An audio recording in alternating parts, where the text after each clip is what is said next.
Yeah. true. Speaking of which, can we start off with me retroactively adding a conversation with someone? Sure. So let's think. So last thing that happened was you guys went to bed and then something happened that we'll pick up on. So yeah, so what was a pre-bedtime conversation if that's where you want to go? I was just realizing Topiary wants to knock on Toby's door like as before bed. I'll stand up from kneeling down in prayer and go open the door. Topirian, what's up? Hey Toby, how you feeling? Oh, beat. That was a long day. Yes, that was a long day. You took a couple hits and I didn't really have time to check them out. Do you want me to look at them or did your magic really polish them up? It was that rest we took, and then one last little bit of magic. I think I'm all patched up. Okay. Well, wait. So what happened with the Griffin? What did it do? What happened with the griffin? No, I'm asking Toby. Like, how did it hit you? Did it just like give me a single like talon I think scratch? I think Oh, the wait, mama griffin kind of swooped down on you and just with both talons. Yeah. Yeah, that big one just went all out on me. Bit bloody. Do you want to show me where it struck you? Sure, and I'll show him. How is it looking? Uh, Um, uh, Oh, is it DM? yeah. There's probably some knitting together of flesh and stuff, but definitely like a deep enough wound that it could scar if left untreated, but magically could be repaired, certainly. Yeah, I think you already did the bulk of the healing that I'd be able to help you with. Just wanted to make sure you keep stretching the next few days too, so it doesn't get all mm. caught. And how are you feeling about that guy, Vaz?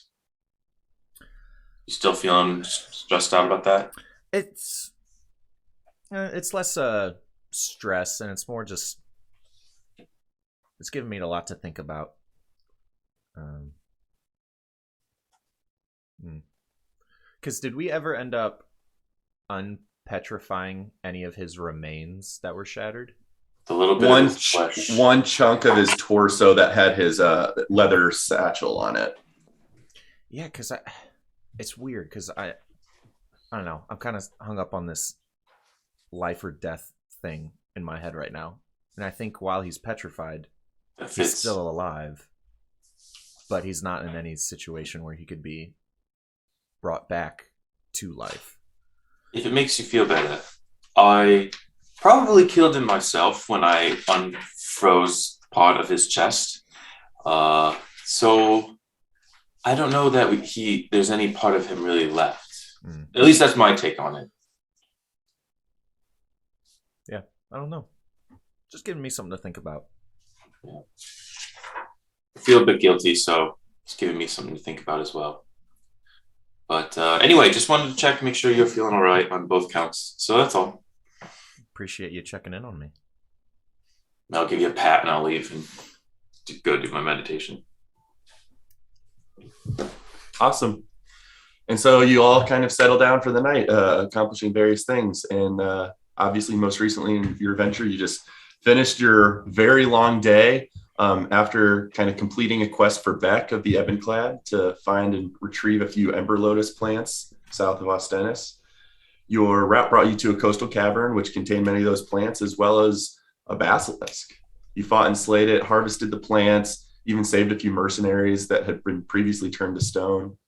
Then you ventured back north, passing Lux Monastery and speaking with Delta there, and made your way back north into the city.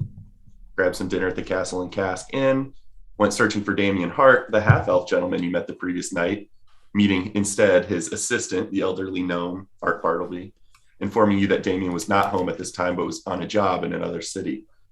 Then you stopped by Jean Lavor's in Sorcelment, giving him news of the vials you had recovered. Then made your way back to the inn for the night, trancing, focusing on the budding power in your mind, Jiri or Jax speaking with some entity in their mind, Roulette finishing the creation of a custom weapon, and then Toby Rama falling into a peaceful sleep but waking suddenly to see the form of Reese of the Ebon-clad standing in his room with news of a new quest the matron needed from you all. And that is where we pick back up in the very early and dark morning before dawn of Sundas, the first of Frostfall. I'm just going to make sure I lock in my long rest on D&D Beyond. Sure thing. And so Reese has just let you know to go grab your comrades and meet him out back in the alley behind the Castle and Cask Inn, and is waiting to give you some directive. How did he leave my room? He unlatched one of the wooden boards window, hopped out on the balcony, or rather not a balcony, but a low rooftop, and then just let himself down into the streets below. That's a heck of a morning call. I'll get up and I'll start on Roulette's door. Morning. Hey, sorry for the early call. We've been summoned. Alfie actually answers the door. I'm still in bed. Who's getting us up this early? The matron. I specifically remember her task not being one of extreme hurried importance, but seems that has changed. Where is she? She sent Reese, and he's not even herself. Yes, she's good waiting out to know. back. Good to know. I will meet you outside. All right. I'll go to Jiri's door. It takes Jiri a few minutes to get up, but he comes to the door and he opens it up and he says, "Oh, Toby, I was having such a wonderful dream. What is it?" Oh, well, sorry to wake you. The matron actually called upon us, so we got to get up and moving pretty quickly this morning. The matron? Oh, so we're doing stuff for her now. I guess so. Okay. Or at least we'll hear out what the task is. Sounds good. How should we play this? Like cool, calm, and collected. Okay, I can do that. Uninterested, maybe even. Yeah, a little aloof. Got it. Yes. All right, I gotta go wake up Telperion, who's probably already awake. I'll follow you. All right. Knock on Telperion's door. I opened with my mind. What? I look behind the door. Oh, that's right. You can. I'm doing push-ups with my armor on my back. That's what I'm doing. Oh, I meant to say, or I was messing with poisons. One of the two. Both. Telperion, we got business today. I'm doing both. I'm looking at poisons while doing push-ups. You're using the telekinesis to move the components around, and you're just sniffing them. All right, what business? Well, I had a little visitor in my room this morning, Reese from the Ebon clan, and Ebon-clad, and I guess we have a mission ahead of us. I like none of what you just said. Me neither. It's kind of jarring. Right. But he's waiting out back for us, so I'm gonna go hear him out, I guess. This is a problem with proving yourself capable. I'm realizing let's that go. now. I get ready quick and head out.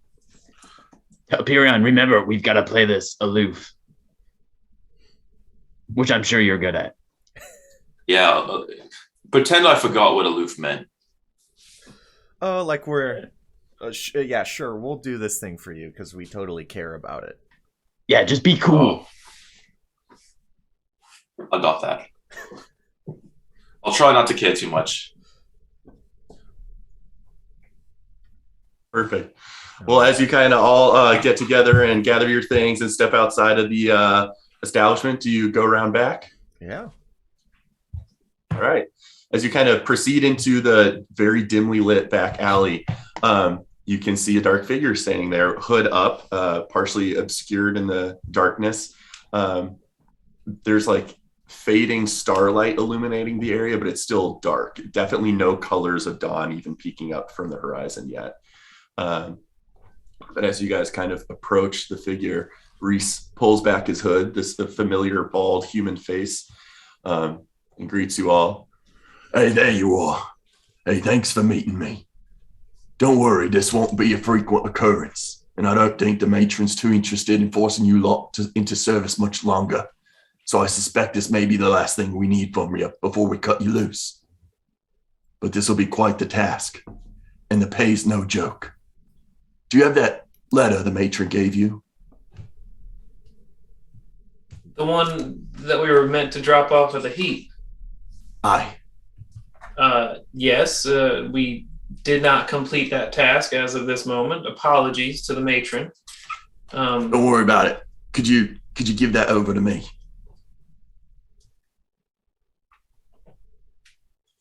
I'm going to take that one off your hands. We've got something else in mind for you. Okay. And as I'm handing it back, I am trying to get a bead on why he's taking this job, why Reese, a high-level person, is trying to take this minor job away from us. Can I just you can make a general insight check. I want to insight too, because I say, why? You're close with the matron, right? You wouldn't just come here asking for her letter behind her back or anything, would you? I'm just going to immediately use my inspiration point so I don't forget about it. No, these orders come straight from the matron herself. Oh, nice. With good insight, you not that you're particularly familiar with this individual and know certain facial cues and what kind of motivations they might give, but at this moment, you're fairly convinced this is a transactional information exchange. He simply is asking for that and is lined out to give you information here henceforth. So if you're extending the letter from him, he'll take that from you, not too eagerly or anything, snatching it from you. He'll just take it from you, stow it in a back pouch, and say, Did you ever read that letter? There was a wax seal on it. You never did. There was not a wax seal. It was very delicately tied with black thread in a unique pattern that, should that be mangled, might be able to be deciphered that, oh, someone tampered with this. But you hand that over and he says, all right, I'll take that one off you. But here's the job. Matron wants you to investigate a bit of a botched crime scene. See, yesterday was the monthly day of cleaning and organization for the Leicester Manor, up near the Palestine Archives. The library's cleaning day is always on the last Friday of each month, and it always precedes the museum's cleaning on the following day, always Lordas. So, at the matron's orders, the Ebon-clad were finally poised to take advantage of the time between the cleanings, where the place is closed to the public, and this morning, when it reopens. We had a crew all prepped for the job, and right at midnight, they were to infiltrate the museum, dispatch or dodge the few guards on duty, and take one of the museum's most recent acquisitions. Matron's keen to get her hands on this item, you see. Some ancient leather-bound tome. Don't know what's in it. But we didn't hear back from the crew for a few hours or so, and we sent a scout out to see what happened. This would have been about a few hours ago, and they just made their report. Apparently, the job was botched badly. 3 guards were killed messily, along with some members of our family, unfortunately. Scout said only 2 of the 3 members were able to be seen. Your orders come straight from the matron. See, we can't afford to send in more Ebon-clad to poke around at such a hot crime scene, since the glass guard are likely to descend upon that place in the morning. So she needs the 4 of you to investigate the situation before the scheduled change of guards, which is coming up soon. Once they get there, the idiots will probably call in all manner of glass guard, and they'll surely mess up the scene and make finding clues harder. Once you've gathered any evidence or clues as to what happened, report back to us. I'll keep an eye out, but I'll also be delivering this in your stead, holding the letter. Anyway, Matron promised 500 gold if you can gather useful clues at the scene that can point us in the right direction of what may have happened and where this item may have gone. The pay's so good because it's risky. The new guards are going to be a real threat. They might be arriving soon and will probably catch you if you're not careful. Additionally, Matron's promised an additional 500 gold if you can track down whatever happened and potentially even reacquire whatever's lost. The investigation will have to take place immediately. You've got, I'd say, less than an hour until dawn, I suppose. Reese, I must say, 500 gold apiece is awfully generous, and I do think it's a good offer. I do want to consult with my friends here to make sure we're aligned. Just to be clear, it's 500 total for the first portion of the investigation. 500 apiece is what I heard. 500 gold apiece is, I think, what you said the first time, and then a 500 gold bonus on top of that.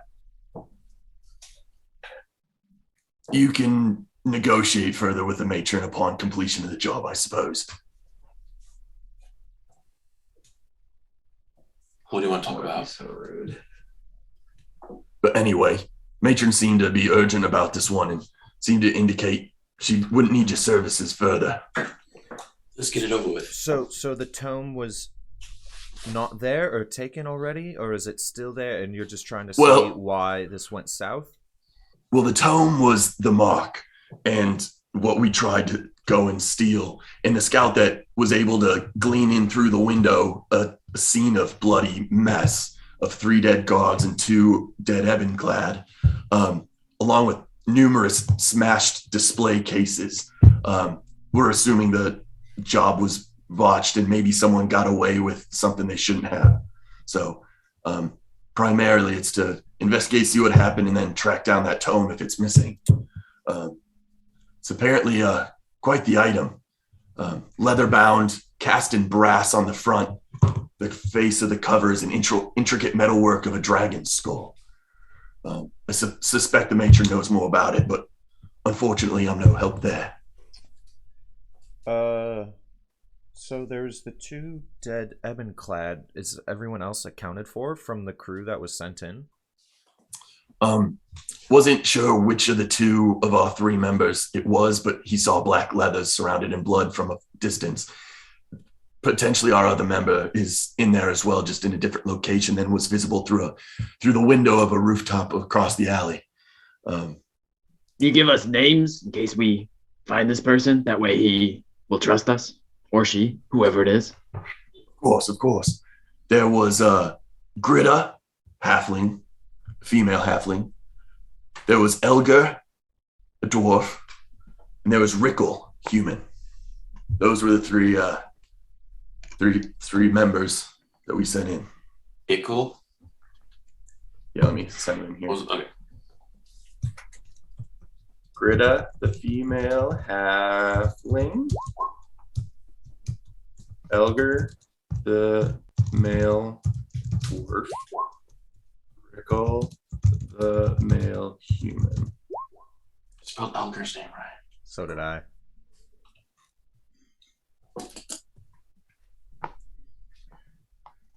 What do you think? It's awfully early in the morning to be committing a crime. I think that's It's my the first distinction, though, is I think we're just snooping around and trying to avoid actually making any sort of noise. If we get caught, we could say we wandered by, heard violence, and went in to help. We have good credit with the Queen.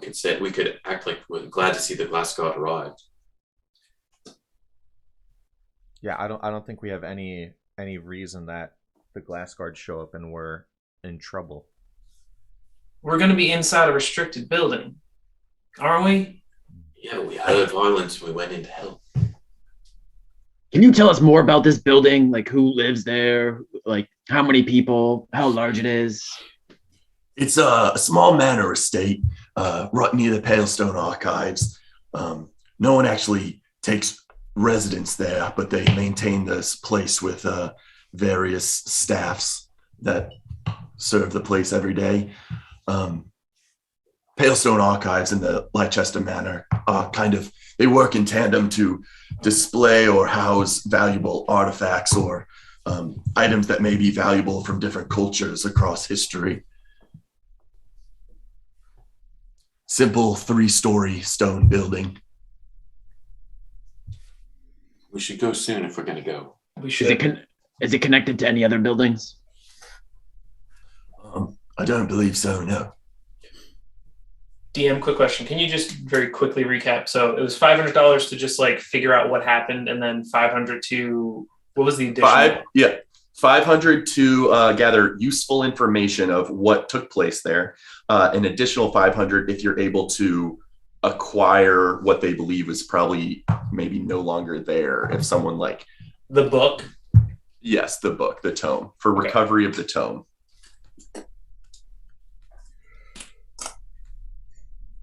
Reese, just a quick hypothetical pre-sunrise question. What if we say no? I'm not going to slit your throats or anything. Can't promise the matron won't send a new crew to do something like that. She seems irritable. But I'm not here to strong arm you into this, but this may be a good way to get out. So I know she's irritable, and you mentioned that. Beck has mentioned that, and her demeanor has shown that a few times. Is she I'll ask this question quickly. Does she reward good performance or good behavior? She pays well, and that's why I think I'm surprised Beck was so loose with her tongue. But the matron apologies, I should have not just thrown Beck under the wagon there. To be fair, he said that she is short-tempered lately too, so they've told us the same thing. Reese, you have mine and Alfie's vote. I don't even know, but agreement on this. But I want, at least from you, I know the matron's not here, a bit of assurance that beyond the gold, the matron has connections in the city. That's something very obvious that anyone can kind of see. A favor. No questions asked. If we need a favor, we get it. I can see what I can do about that. I won't put words in the matron's mouth. She may ask questions, and I'm not sure I have the authority to achieve your goals, even if I don't ask questions, but we might be able to help you out. This is certainly going to be a value to the matron, and she will pay you. She's always been good about that. Guys, she's got power. I know this might be the last request she has or demand for us, but if we're looking to learn or get anything out of the city, I specifically am. I know she's a bit of on the underbelly of the city, but no offense, Reese. I do think she could be a good asset for at least my goals. Can we say we're walking as we're talking about this now? Yeah, absolutely. And he will kind of gently walk with you for the first, half miles, probably all the distance it takes, but he'll walk with you for the first several streets and stuff, kind of directing you, and will eventually suggest that he'll need to get going to deliver the letter to where it was supposed to go, and is going to keep out of sight, but we'll keep an eye on you. But yes, you guys can all be walking as you're conversating. Toby, did you have something? No, I think we're all in agreement. Very well. Well, the guild appreciates it. Anyway, I'm off to get this delivered. I'll come check on you and see if I can keep eyes on you while you're investigating. If you make your way out of there clean, I'll try and see if I can catch up with you and snag your ear, see if there's anything we can learn together. Otherwise, good luck to you. Reese, last question. How much time do we have? I'd say the matron wants that item as soon as possible. It was supposed to be delivered this morning, but I mean, before the guards show up, or cleaning crew. Well, yeah, I suppose the guard change might be happening any minute right now. They usually arrive just before dawn, so you might beat them, you might not. But before the real cavalry arrives, I imagine they would, should the guard change of 3 guards arrive and see the scene, they'll probably send 1 or 2 of them out to the barracks to get reinforcements and shut down the scene. So you may have a brief amount of time before the real hell starts raining down on that place, but guards change might be any minute now.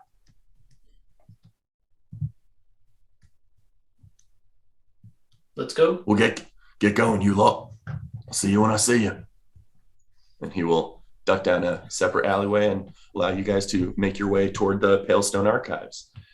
And as you do, you come kind of near, you're walking through paths, you see the familiar large stone building of the Palestine Archives, and you do maybe a street or two around it, and you find a very simple 3-story stone structure, and we're going to move you to that map.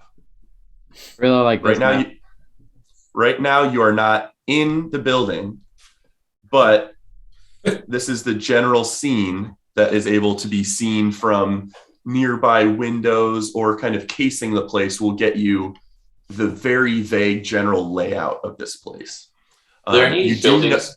Sorry, I was just going to say, you do notice there seems to be one amber-colored glass guard walking the interior of the facility in just like haphazard pattern. Is just checking room by room, just kind of in a very simple pacing. And he doesn't see all the dead bodies?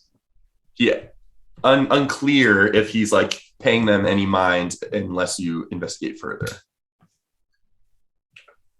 you think that's an actual glass god? I have no idea. I just one quick final check. Everyone's okay with doing this, correct? Yes. Yeah, it'll be like we're detectives. It'll be fun. Ooh, I hadn't thought of it like that. It's a great point, Jerry. Detective Toby. Just making sure. We're not being asked to kill anyone. Yeah, it'll be better if we do it, because if the mistress sends somebody else, they'll probably just start killing people. And Also, we won't do we could that. just leave the tome where it's meant to be. Or we could take it for ourselves. There could be go a couple different ways. And I will say this as a reminder just for us, absolute last ditch emergency, we get caught thrown in prison. We have this. The writ. And I pull out the Queen Elias writ. I'd rather not use it to save us from something. I'd rather use it as a more positive thing in some other way, but absolute last ditch, we could use this. The only problem, yes, I agree. The only problem is we are not a stealthy lot, so I don't know how we're getting in or out. Are there buildings nearby? I'm looking to see, like, I'm specifically already picturing the need to jump out of a window, and like I'm looking to see if there's a roof we're going to be able to jump onto if we like get to the top or something. If we can't walk out the front door. Make a perception or investigation check. Survey your surroundings. My investigation is 10. There is no building in front of it. It seems to be a standard, like more large main thoroughfare. Along the back and left and right, actually, sides, there's high, 8-foot tall, well manicured, like lawn hedges. But the only building that's close by is off to the right side of both the map and the manor, which is like a 2-story high wood residence, it looks like. How far away is it? 20, 30 feet. Okay, yeah. From the hedge, and the hedge is probably like 5 feet away from it. So it's like, not jumpable probably. Well, maybe for... We could try going in the back, and also we do have the lie ready that we heard something wrong if we get caught, and we didn't want to summon gods because we thought there was being literal murder and we were trying to prevent it. Oh, I can wait out front and pretend like I'm waiting for this place to open up in the morning. And I'll send a warning in case the guards show up. This is actually probably a perfect time for this. I'll pull out my candle and I'll say, if it's not well lit in there, we can get full darkness and I could lead us through and no one would be able to see us. And that would be wonderful. We could do that, and also that doesn't negate any sound we'd be making. But especially if this guard has now lit all the torches inside, it might look weird when there's a sphere of darkness, but that's definitely an option we have. By looking through the windows, are there like torches lit inside? It definitely seems low lit, but lit. There are definitely torches flickering in general, but that's not to say it's like that everywhere in the museum, or that there might not be pockets and spaces where that might be. Everyone, give me your water skins. I have an idea. So I just want to have your water skins. I can try to levitate these and put out the torches. Torches. Yeah. Shall we? I guess thinking quick, I hate leaving someone behind, but Jerry, I do think it's a good idea if you want to stay up front and watch. I don't know if that's the best to split up like that, though. Well, I'll wait, and then if you need me, or if something happens, you can let me in through the front door. What if you went to the back, or like by a window, and you just made a cry nearby where the glass guard is, like some kind of street like talk, just to catch his attention while we sneak in the front? Well, what I was thinking is eventually the guard's going to show up, right? And if I could delay them a little bit while you guys escape, that might be better, because they won't think I had anything to do with it if I'm just trying to get in, waiting on the outside. Sure. Yes, I agree. Okay, so how are we entering? We could do a quick pass around the outside. Maybe they broke a window or something to get in, because how did the Ebenclad originally get in? That's a good point. Let's if you'd like to, you can certainly case the joint. Let's do a quick perimeter, like just looking at windows. Normal looking walking pace for windows or doors or any other points of egress into the building. Everyone can make and the grounds are not being heavily patrolled right now by additional soldiers. So everyone make a perception or investigation check as you kind of take a brisk walk around the general vicinity of the place. Wow, Roulette's investigation always amazes me. I also will say I'm looking specifically to see if there's any like open front window or like upstairs windows. I'm gonna inspire myself. Use my inspiration for a better one. 16 perception. You guys all rolled pretty well, and certainly Roulette the best. You guys do a general casing of the place, and it seems that, and I can mark these actually. Draw shape on token layer.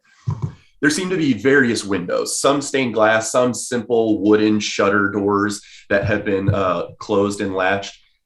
As you guys do a general pass, you're able to identify, all of you get at least the base information of like all these windows that are shown on the map are various windows, whether wood construction or stained glass, maybe where there's, prominent displays there to just kind of highlight the grandeur of this place. However, you guys do notice Roulette specifically notices two small pieces of information. There is up above, there seems to be on the third story, there seems to be a wooden shutter that is slightly ajar over here.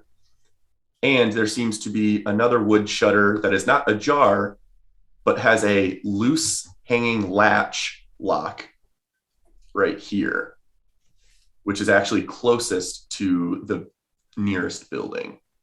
And this is the first level? Correct. Sorry. I actually misspoke. Upon walking into the main area, this is considered the first level, this central area.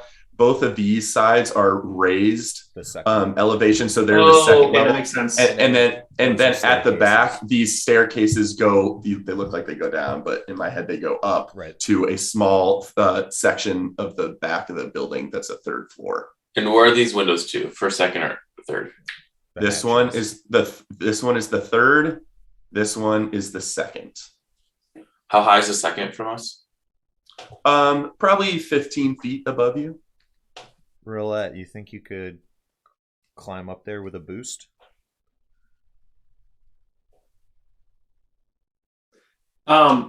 I give you whatever boost you need. I appreciate the gesture, but I could probably make it up there. The question is, do we want second or third floor? We could start at the top, but we really don't. Oh, we should start at the top. We need to check the whole building. Work our way down. Let's go to the third. I have an idea. Okay. Okay, so we go back there, and I say, "Who wants to fly?" I got an idea. No, don't even worry about that. I will I'm tuck gonna my. I'm gonna hand you the unbreakable arrow and tie my 50-foot length of rope to it, so that Roulette just I have a if you can stick this in simpler somewhere. idea. Oh, but it help us out. What were you gonna say? Well, I could. Well, I like his idea. I thought he was going to shoot an arrow, and that was going to stress me out. But yeah, you could just push that arrow rope in. Oh yeah, I was gonna carry it up with me. I guess this is where we part ways. Jiri, if you want to, I don't even know. As a final bit of warning, if they do show up, just start pounding real hard on the front doors. I'm sure we will hear it. Yeah, I'll Otherwise, scream. I'll scream real loud. that works too. I wake up the neighborhood. I'll start climbing my way up, stowing my shield and mace. Sure. Will you do me a favor and just move yourself back to that window yes. where you're going in? Sorry, No, you're fine. we move as a unit. Yeah. Not at this moment though, because Roulette's climbing. I will climb up to the third floor slowly and then try and like peek in this open shutter.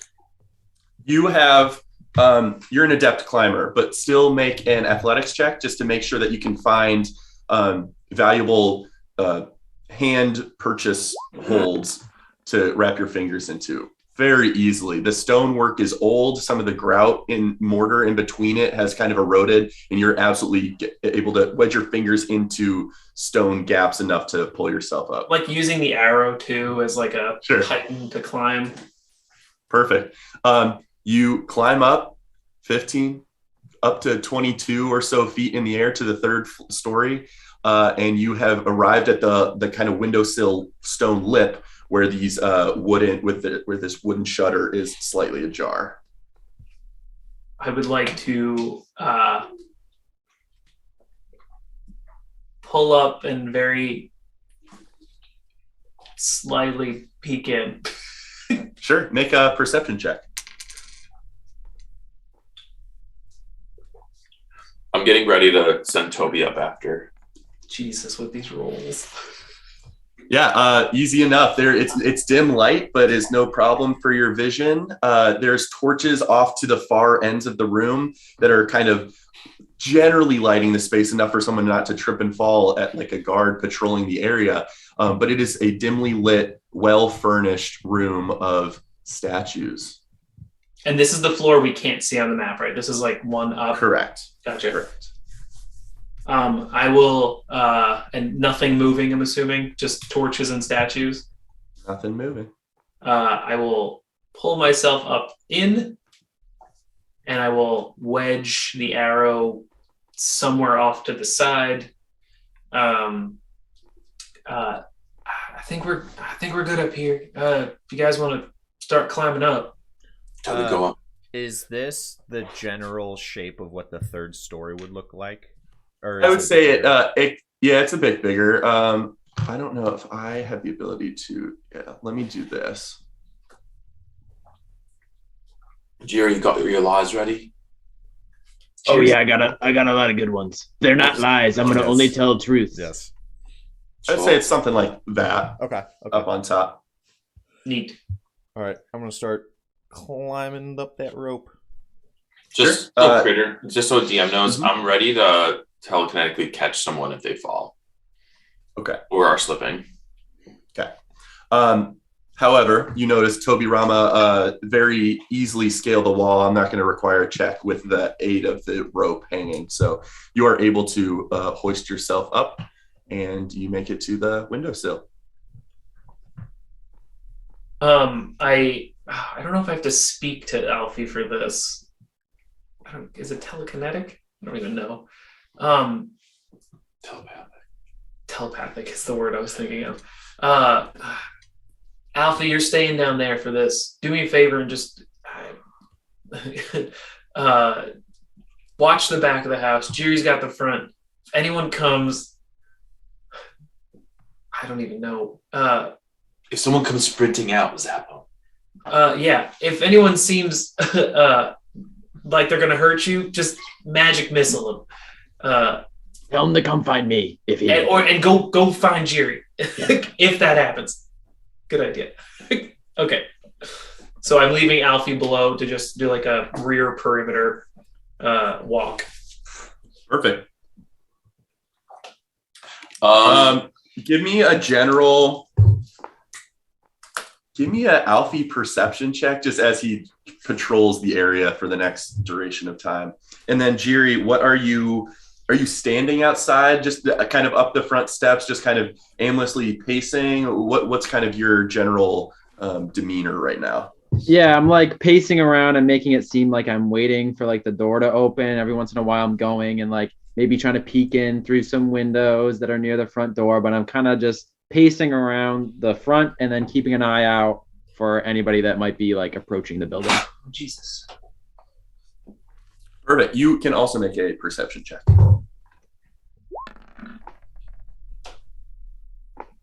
That's Alfie's perception. Holy Christ. Nat 20. Jiri, Alfie is patrolling and doesn't give any, information necessarily to Roulette in this space as she's proceeding inside.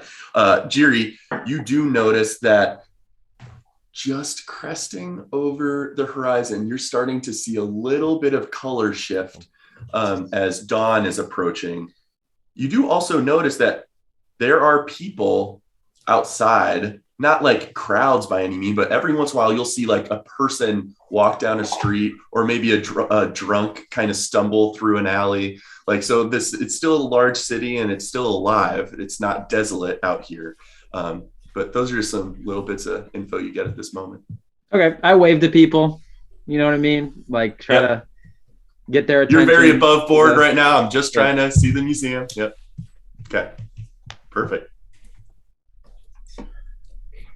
Oops, didn't mean to do that. All right. I climb up. Perfect. Again, no check required. Toby Rama is able to slip in. Telperion is able to make his way up to the windowsill. You all three can be functionally up in the third floor at this moment. And definitely now I would like everyone to make a general stealth check just to see how graceful this entrance is. And I give the arrow and rope back to Toby. I'll wrap it up, put it in my pouch, in my pack. Wait, did you pull the rope up? Yeah. Do we want to leave it there? I don't know. I don't know that we want people following us. If we can jump. Yeah. It's not the highest building. You have your unbreakable arrow and rope. Yep. I rolled a 9. And I'm just wondering how... Well, I rolled a 9 and a 17, but I'm disadvantaged for 9 and an 18. If I wanted to use inspiration on my 9... I would say, right now it's a 9. You could roll inspiration for one more try. Oh, and would it go... I think this is the new roll. Whatever this new roll is it. So it's not a... Do I have to roll at a disadvantage situation? No, I would say your inspiration is one extra try at whatever you're doing. But it's the final try. Whatever this number is it. You guys rolled high. I'll just take the 9. I think. Do you guys want to advise me? This is a you thing. This is a you choice. Yeah. Because this is like essentially as we're entering. So like, there's no way to... Like, we can't tell if you're holding in a fart. Roulette slips in. Most of her gear is now in her satchel, so none of it bangs in on the way in. She got simple leather armor, slips in, light footfall, proceeds up. Same with Toby Rama, simple, light clothing, slips in, light footfall, proceeds in. Telperion.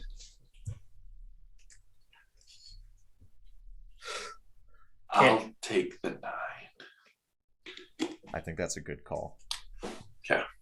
Proceeding up, you feel clumsy as your plate armor is definitely like hitting the side of the wooden boards and stuff, but there's no metal here. You feel like you made a little noise, but it is not. Overall, as a group, you rolled fairly stealthily, and your noise didn't seem to clang and ring out into space, shall we say. 9's not bad for me.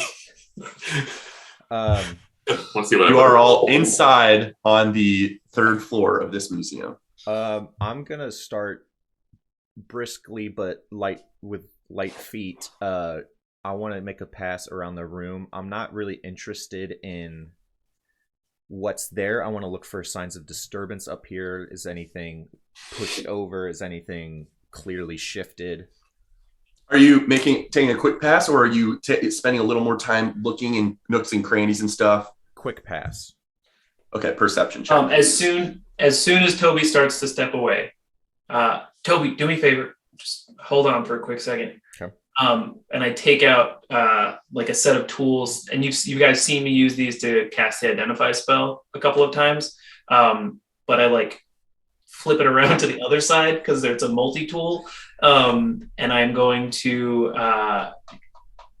wave it in the air, and like you'll see tiny bits of energy just radiate out from these weird little spoon-shaped tools covered in runes. And I'm going to cast Detect Magic. You got the dowsing app on your Poketch. Essentially. As an action, channeling your magic into it, correct? Correct. I'm not ritually casting this. I am action casting. Yeah. As you do this in a moment, your vision kind of, the tools like hum in your grasp, and your vision kind of like pulses out, and you're able to usually sense additional magical things. Nothing magical in this space, but you have the spell up, and it will continue to last in your concentration. Oh, I thought you were going to say the spell didn't work. The spell, you don't, for a moment you think, did that not work? But you feel the kind of general buzzing of your vision that you should be sensing something, and you're concentrating on this effect, but nothing is glowing in your vicinity. Okay, and that lasts for 10 minutes. I'll get to the lower levels, but okay, Toby, I think we're good as far as any sort of like magical tripwires. The damn tunnel down in the underground gave me heebie-jeebies. So I think we're good. Just watch your step. Yep. I'm proceeding through the room, seeing that Toby has this one, and I don't think there's as much going on in here. I'm taking care to walk slowly and lightly with my heavy armored feet. Okay, good to know. Toby, perception? Fuck. 10. Actively perceiving, and even against your passive perception, you are not noticing any disturbance, no sign of forced entry or clash of people. Everything seems relatively standard in here. Upright statues, carefully maintained and very well polished. Cleaning just may have happened the previous day, so looks very spick and span up here. Okay. Bodies are going to tell us a lot. I think not much happened up here, so we should descend. Is this the whole? So, are we in like only a small part of this upstairs? Are we going to proceed to a bigger outdoor? I would say you have been able to, across this area, kind of proceed amongst the majority of the upstairs area. It is very open floor plan. It is just pedestals with statues and casework with statues. This is the statue work looks ancient. Some of these are very beautifully maintained, polished stone and marble, but nothing indicating destruction or that anything has been messed up here. All right, unless you guys object, I was thinking I could lead the way with my candle and go forth in total darkness. Do we need that yet? Or do you want to wait until we need it?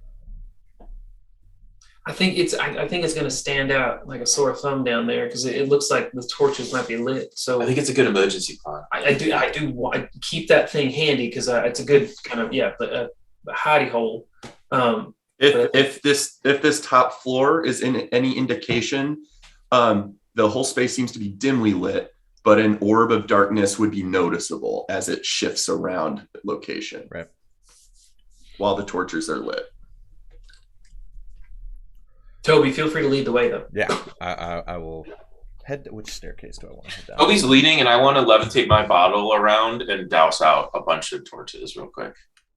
Okay. There are 4 torches total in the upstairs. So if you are mage handing and continuing to levitate that water skin and occasionally douse flames, you're able to do so, putting the entire 3rd floor into total darkness. I want to lead us down. Oh, wait. I just made a shape. Square. Shit. Another square. I'm trying to delete them now. So we go to the second floor down those stairs. Yes, I want to go down those stairs. The right stairs. The right stairs. As you proceed down, Toby Rama, you stop all of a sudden as your very keen ears passively perceive the subtle sound of footsteps proceeding slowly toward your direction. They're getting louder. Back up. I'm gonna stop without looking back. Just like thumb backwards, like. I hold out an arm for Roulette as we walk through the darkness. She does not take your arm. Oh, I have to do this. Can you see? Let's hide just inside the stairs at the top. Yeah. So we'll grab our characters. Oh, I guess we can move over there because I just wasn't moving because we were on the third floor. If there's other stairs, let's just go down the other way. Yeah. Let's keeping the same. And you guys are in this stairwell right now. Yeah. Yeah, so we back up and I want to go to the left stairs because is there 2 ways down to the second floor? There are, yes. Yeah. So that's what. So we're going down the other stairway. Yeah. So you back up the staircase slowly, proceed the other direction down the stairs. Okay.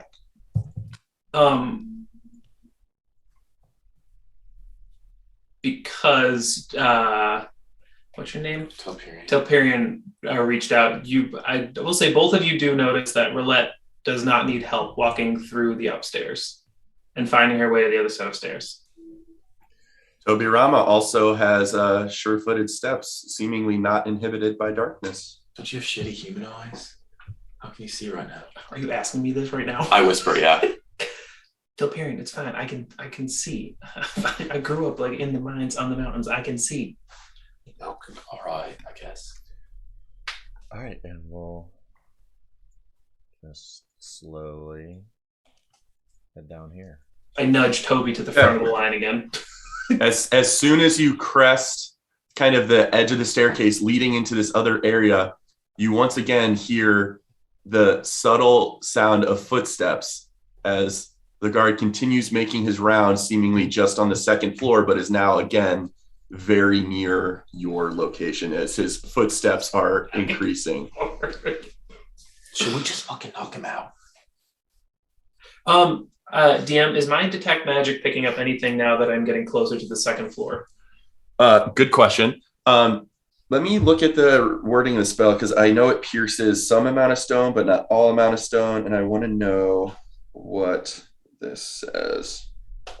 Gosh, I just want to raise the idea that maybe this god is in on it or something. Because if there's a bunch of bodies in the middle, how would he not have seen it yet? Oh, within 30 feet. Faint aura.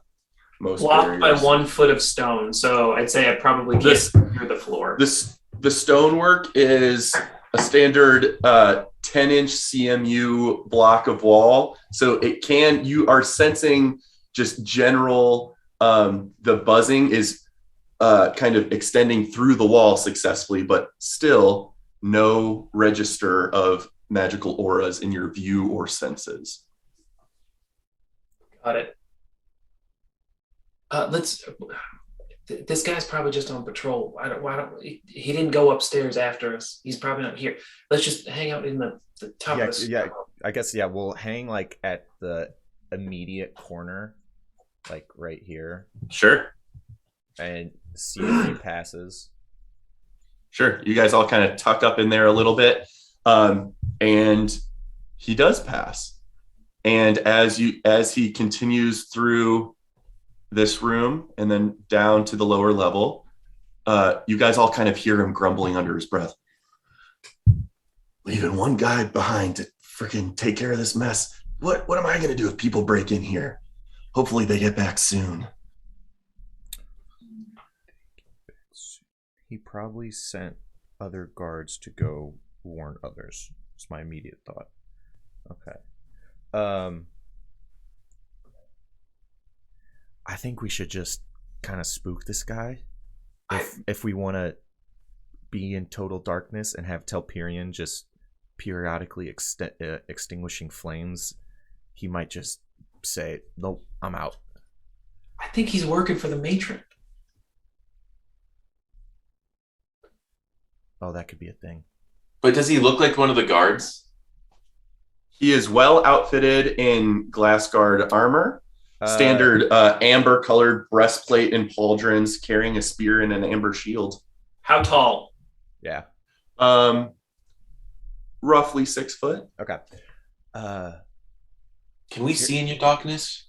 No. So that's why I would probably have to go forward, and you would trail behind me. Can you see in that darkness? Yes. Yes. We could. I'm a fan of. We have an orb of darkness. We pull him into the orb, and then we like ask him a question and potentially just punch his lights out. Or just lightly put him to sleep. Can we do that? Telpian, you are a strong fellow. You can do that. Sure, I'll just choke him out. Yeah, got it. Yeah. If you guys are pursuing this strategy, are you staying here and waiting for him to do another round? Or are you chasing after him? Let's chase after him. We'll be in the orb. Okay. No, you guys will be behind the orb. I want to state that very clearly. Oh, sure. Yeah. We'll watch the orb move. Got it. And I will do the water trick just in case maybe we can spook him. Let's not run. Let's walk forward and see if he notices this happening. So I'm gonna. Okay, so that makes sense. I just don't think we're gonna be able to investigate the bodies while he's pivoting around. And maybe he is with the matron, in which case. Oh no! Telpian, I need you to do this for me. I'm gonna use this orb and descend down the stairs and go take a look at the bodies. I need you to extinguish as many flames as you can from this banister looking down onto the first floor. Sure, I do it. Okay, so I'm gonna go to here and then light the candle. Like a cartoon character? Just a small description of the surrounding, because you did just mention something that sounded correct, but I want to make sure this is clear. All these dots along the sides are columns, and this is like a balcony railway that you can see down into the main space. That's what I had figured. Like a cartoon character, I have like just my eyes over, like looking over the banister, and I'm like telekinetically moving my the water skins to put up whatever torches are right behind or in front of Toby. Okay. Let me double check that I am correct on it being a 10-foot radius. That is correct. Okay. So yeah. Where I am right now, I'm going to light it. And then I'm going to do some of this action. Okay, give me one moment. Because I want to do a thing.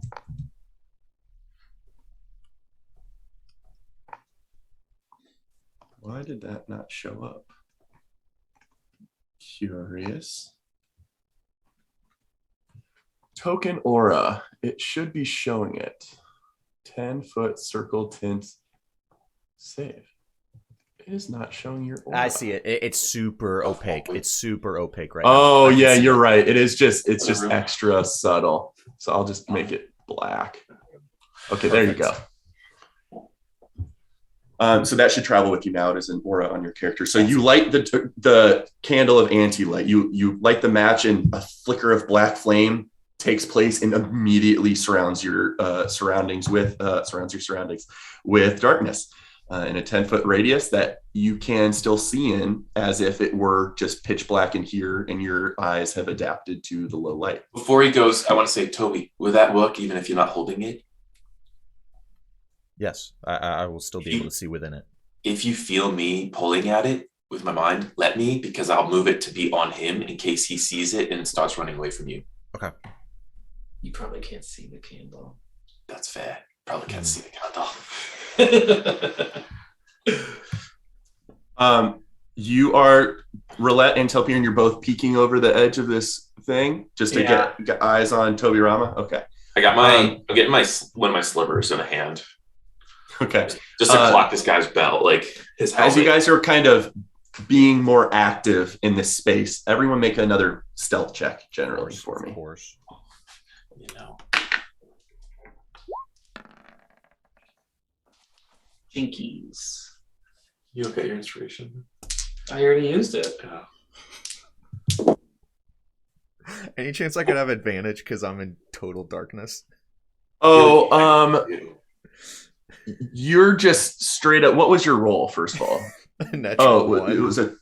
I rolled a natural it wasn't one. this. I didn't put I it see. digitally. No, I see what you're saying.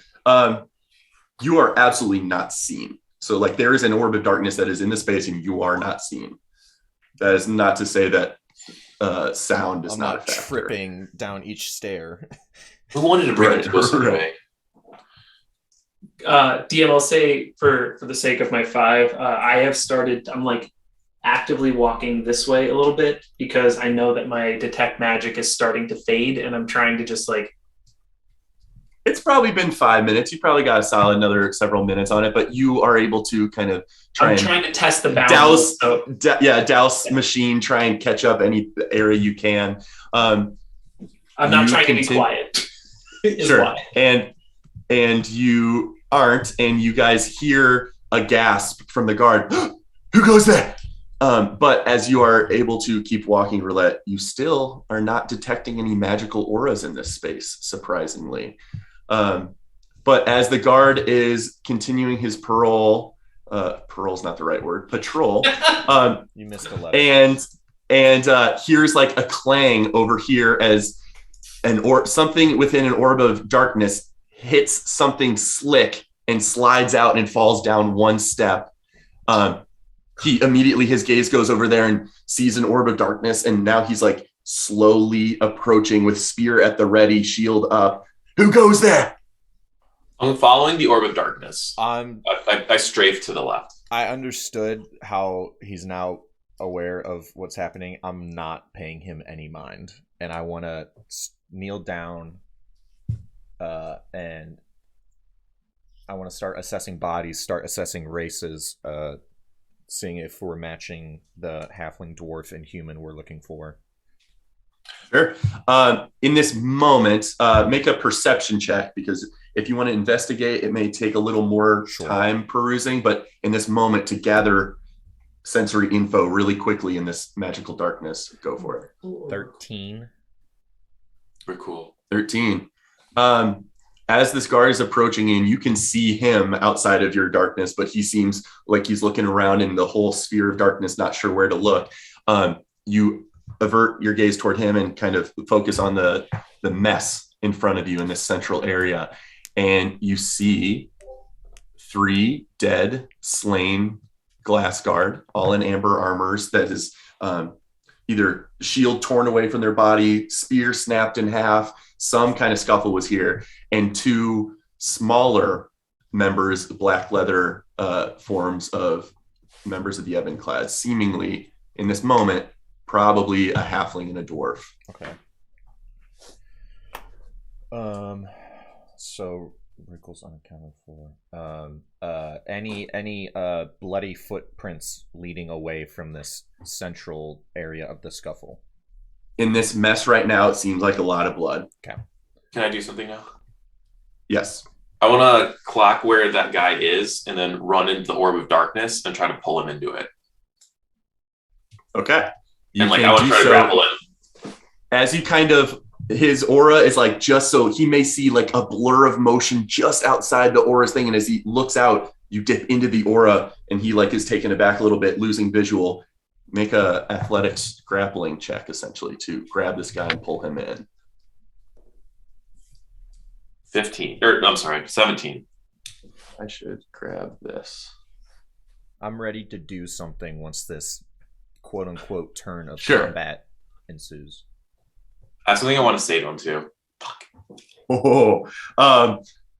You grab your arms around him, and as soon as like you're reaching your arms out through the orb of darkness, you just like you feel him, but you weren't quite on track to grab his face and neck the way you thought you were. So he just ducks out of it and is going to make a blind spear attack into the darkness. Okay. My AC's set at 20 right now. I don't think I'd have my shield out though. I have my shield out. And he has disadvantage trying to stab into the dark. So where he feels like he was grasped, he thrusts his spear into the dark and pulls it out, seeming no purchase on your form. You better get out of here. The glass guard is showing up any minute now. I'm just gonna say, I'm gonna say to him, I'm gonna try to do a different accent. I'm gonna like literally try to change my voice a little bit. I'll say, "Tell us your name, and we won't kill you." Make an intimidation check. Sorry, Jerry. Don't mean to abandon you outside the front. 13. Oh, good. 13. You can definitely see his spear hand I can't even speak because I'm so scared. Is wavering. His teeth are chattering. He's very nervous in this moment, but he doesn't answer you. Was my intimidation? How are we rolling that? Is it a -1 right now, or is it my strength? You can't I would see. say without being able to see your imposing form, it's charisma. Yeah. Okay, so I will walk like 5 feet. I'll set the candle down. So I go here, and then I'm gonna go. Essentially, if you're setting the candle down, then the aura doesn't actually go with you, I guess. But I can't see the aura at all. Maybe it's only visible to me. I don't know. It's true. That's weird. Aura should be visible to everyone. That's probably a setting. Player permissions C. What if I do that? Did everyone do that? Beautiful. Does everyone see? No, everyone saw it? Nice. Okay, so that's where the aura is. Then I'm just gonna leave Toby here, so the aura doesn't move. I'm gonna walk around to here and essentially shove the guard from behind into Telperion, essentially trying to make it easier for him to grapple him. Sure. We're going to consider this a help action, essentially. So Telperion, if you're trying to grab him again, I am trying to grab at him. Roll with advantage to make your grapple check. Nat 20. Beats his 15. He resists you a little bit, but you are managed to slip an arm around his throat and kind of grab him and drag him into the orb of darkness as you both lose entire vision, but Toby Ramos sees the whole thing. And if you want to try, he's going to try and wrestle you off, but if you can succeed in this grapple around his throat over the next 2 rounds, let's say, you can choke him out. I will, and I'll say one more time, tell us your name and you won't die. And then I'll like loosen it for a second, see if he'll say it, and then I'm going to be ready to pull it back. Last guard, we're going to get you. So does he have a name tag? As he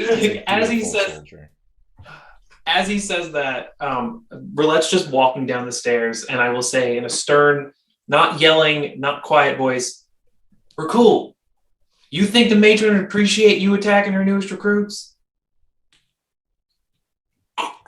Where's the matron? All right, I'm just trying to choke him out to make him sleep. Yeah, and now I'm walking over to the candle. Sure. So roll 2 grapple checks to make sure you can maintain hold on him as he tries to escape. His 2 grapple escapes are a 15 and a 4. This one's cocked, but I'll take it. 19 plus 5 and 6 plus 5. So 9 and 24. You are absolutely able to maintain your grasp over his throat, and as his form goes limp, you release, knowing that you have not deprived him of oxygen. You haven't killed him, but he is knocked unconscious. All 11 and 24. I said the 9 wrong. The 6 plus 5. I knew you said the 11, but his thing was a 4, so you're all good. Okay. I want to just leave him sitting on the steps and be like, all right, we got a case quickly. Yeah. Aura is gone. Everyone can see now. So you run it back over to the candle and blow it out. Would you give me your time estimate on how long I had it active? Yes. Great question. I would say 1 minute. That was all pretty quickly. 10 turns. Well, I guess either he's not part of the matron's crew, or he's stupid enough to not know that he should respond to that. I agree with what Telperion just said. Let's start casing this joint and figure out what's going on. Bloody footprints leaving the scene, because it looks like Rikul is not accounted for. I want to now double check the glass guard bodies and see if maybe... Wait, leave the bodies to me as the medical expert here. Roulette, you should probably be looking for items and any kind of idea of who may have gotten away from here with the tome. And separately, do you guys think it would be a good idea for me to go and just be outside with Jiri at this point, unless you think you still need me in here? I'd say you could probably let Jiri in here or something. I don't know. I would say we need someone outside because the sun's starting to come up. If you want to go check on Jiri and wait with him out there, maybe don't go out the front door. I'm looking at bodies. I'm ignoring them now. I'm okay. So that's what. Citizen, away from there. Crap, Jiri. Outside, Jiri hears the sound of approaching guards as they walk up to him and make themselves visible on the map. Seemingly several more glass guards. There's only 4 here on the map, but there are 2 or 3 others behind them. What is your business here, friend? Well, hold on. Jiri screams. Because I probably would have saw them like approaching, right? That's true. They're maybe still like 30 feet away. So this is you seeing them approach as they call out to you. Okay, so I'm gonna like pretend like I'm not looking at them, and then as they yell at me, I'm gonna like be startled and like screech a little bit, like a high pitched like ah, loud enough hopefully for the people inside to hear. They can no check required. The people inside definitely hear this noise you make out front.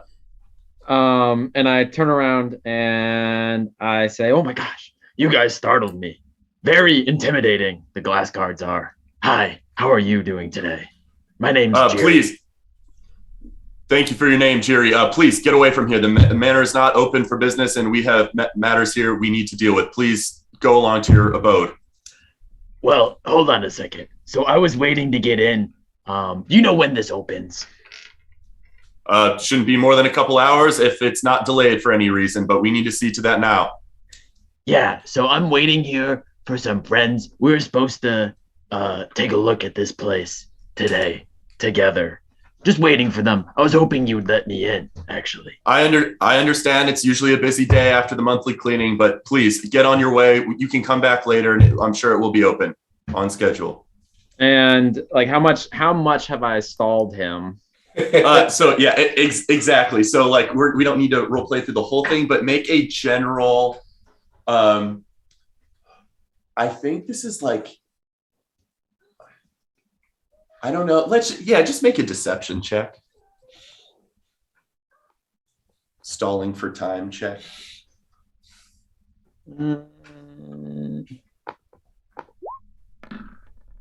Oh, that 19 looked so tasty.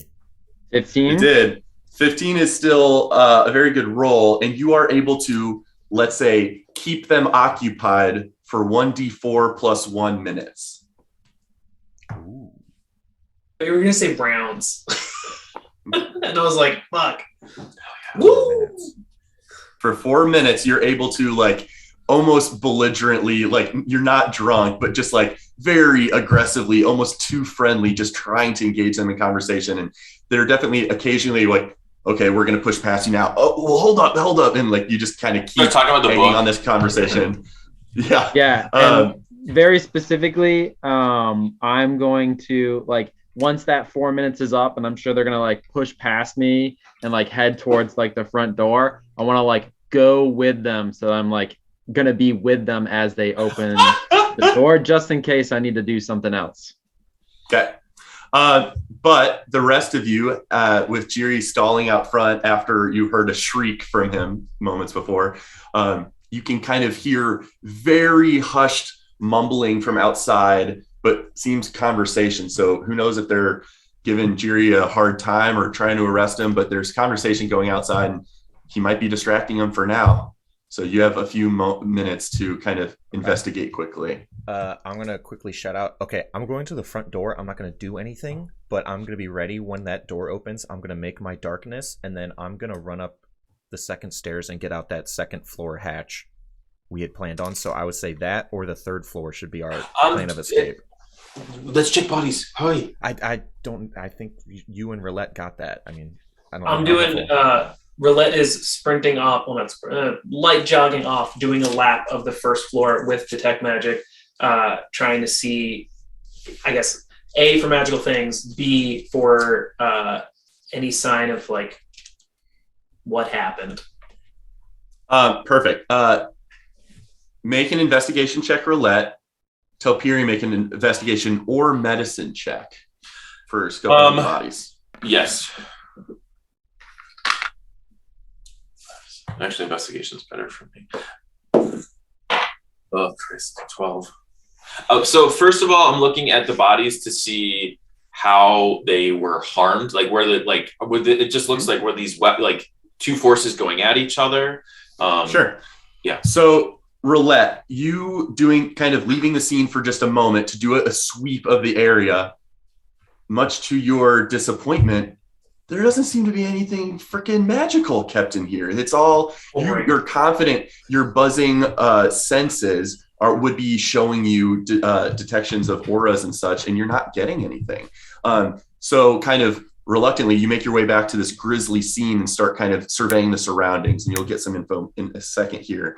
Telperion, as you're kind of looking for death wounds and very mortician style, or what's the thing, coroner, you're taking a look at their wounds, and you're definitely seeing gouges, like deep slashes to the lungs or the throats, techniques that you would think, oh, the people doing these intended to produce silent kills. However, these wounds are on the ebon clad as well, which seems surprising. And upon further inspection, you'd be surprised if daggers did these wounds. They seem too wide and too deep to be caused by a dagger. Roulette, after turning your focus away from Arcana to more scene of the crime investigation, you notice that there are 3 broken display cases, 2 over here and 1 over here. Broken display cases that have shards of glass spilled out all over the ground. And you see blood everywhere, definitely a scuffle. And you do clock a set of bloody footprints up here.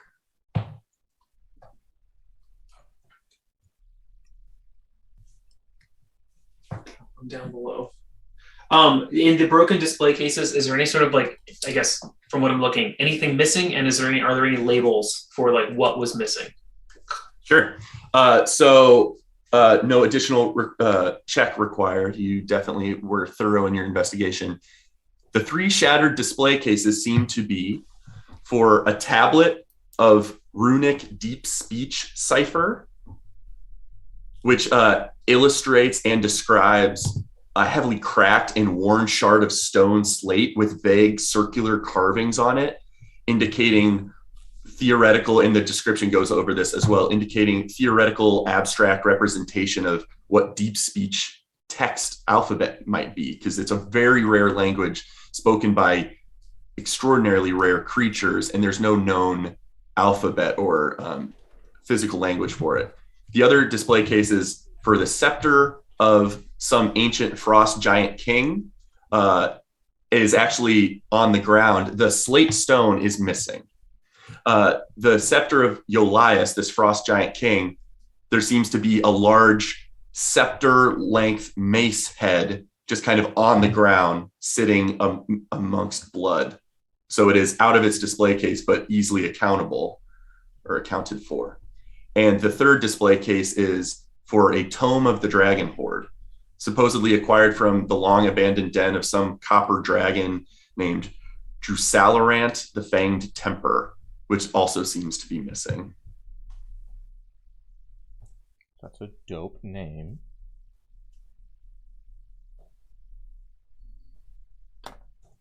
I'm sorry, I said copper. It is a brass that talks about a brass dragon. Copper. Oh, in that case, I'd shoot everyone. Brain blast. What I miss? It looks like there's 2 things missing. One of them I'm assuming is the matron's mark, Tome of the Dragon something or other. Horde. Tome of the Dragon Horde. That's probably the book that she was looking for. There's another deep speech thing missing, and this frost giant scepter, but I don't want to take anything else here because I could easily be tracked back to us. only other thing, and Toby, this is probably what you slipped on earlier. There's a couple of footprints up on the stairs back right where we came down. Does it look like they lead up to the left the exact way we came down? They lead in that direction generally. There's nothing else magical in this entire place. I don't know. Telperion, did you find anything on the bodies? No, just one more second. So I was looking at wounds. I want to now, there's two things I want to do before we start moving back up. I want to look if there's any distinguishing marks on the ebon-clad. Like, I don't think they'd be stupid enough to have like a little emblem on them, but like anything I need to do to like preserve anonymity for the ebon-clad. And then I want to just do like a scoop through a pocket or bag of the ebon-clad for anything, any letter, Shiny. any poison, anything shiny, but also just like if there's satchels, I would take them. Whatever I can do, because like I'm gonna look for clues. Make one more investigation check for loot or gear specifically. 17. You take a look through their belongings, and you're seeing broken spear shafts, shields that seem to have gashes in them that are deep and wide. Very few like notably usable equipment items. Let me get back to this. You're able to find broken spear shafts and clubs, 3 usable daggers that were left on the bodies of these black leather armor clad members of a thieves guild, no signifying insignias or anything.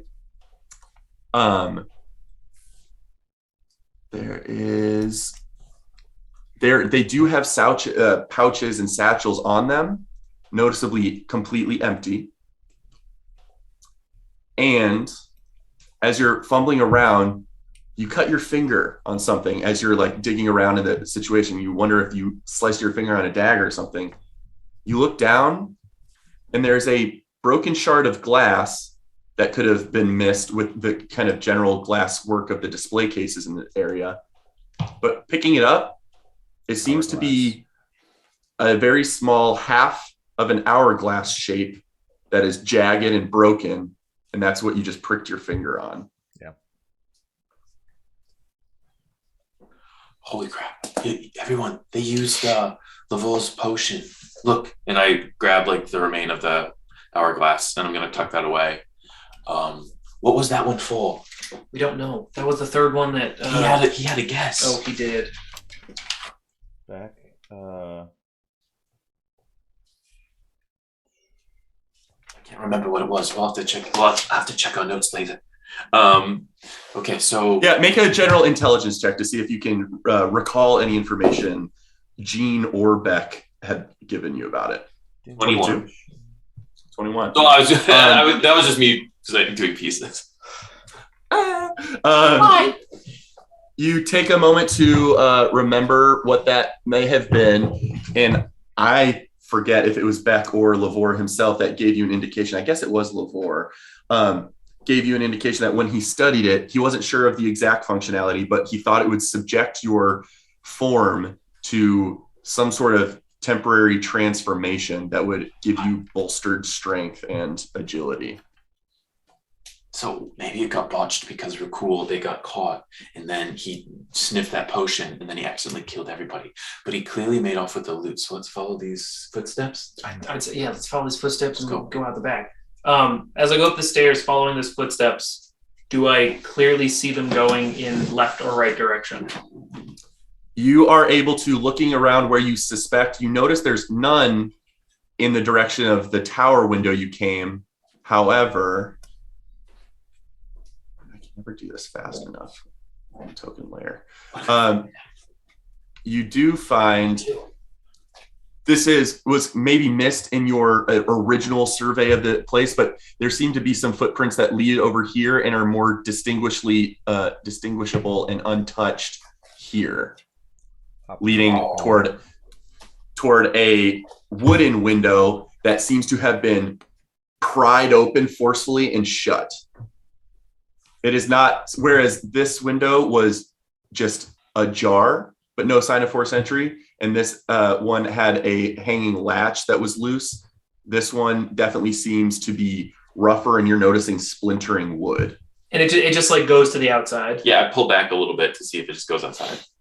Yep, it just drops down to the grass below. Okay, whoever it was, they just went outside, so we can track them later on outside the building. I think we just need to get out and go meet up with Jerry. All right. Same way we came? Safest, I would say, it's the same way we came. Yeah.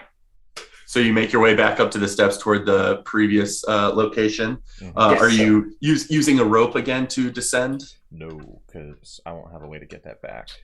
I'm gonna have them go down first. I'll tie off the rope somewhere up top.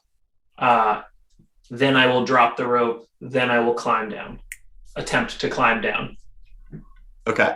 You guys are able to successfully do it. And it's about this time when Jiri, as the guards finally lose patience with you and kind of like a little more forcefully push their way past you and enter the door, the two front doors swing open and the guards kind of enter, and you're free to kind of poke your head out behind them and try and follow them in. But you see definitely a grisly scene off further ahead of you, and your allies are not in sight. But as you guys in the back of the building kind of start to get out this window, you can hear a commotion as people are proceeding into the manor at this time.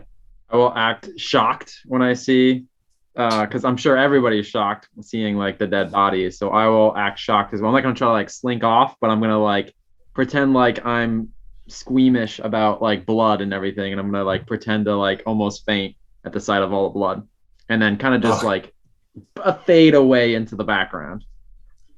Oh, Cadet, you are right. This may require the general's attention, but I think she's out of town for the day. All right, you get out of here. Can you escort this one out of the scene? We may not be able to open on time after all. And one of the guards will kind of like usher you down the steps, Jiri, and kind of ensure that you walk away from the scene, but they pay you no further mind. All right, I'll scamper off and go find everybody else. I wanted us to go like hang on the back a little bit and then come out and out like further down and then just get back on this the way or to the left. I was thinking left. Okay, you're free to do that. Cool. All right, everyone, play it cool. We don't look like we did anything of interest this morning. I make sure I gather up Alfie and tag along with us. As you go out the left, you actually roulette make a perception check. So what I was going to say is I was going to just try and track that window with the hedge. Oh, that's what I meant. Sure. Yeah. Sure.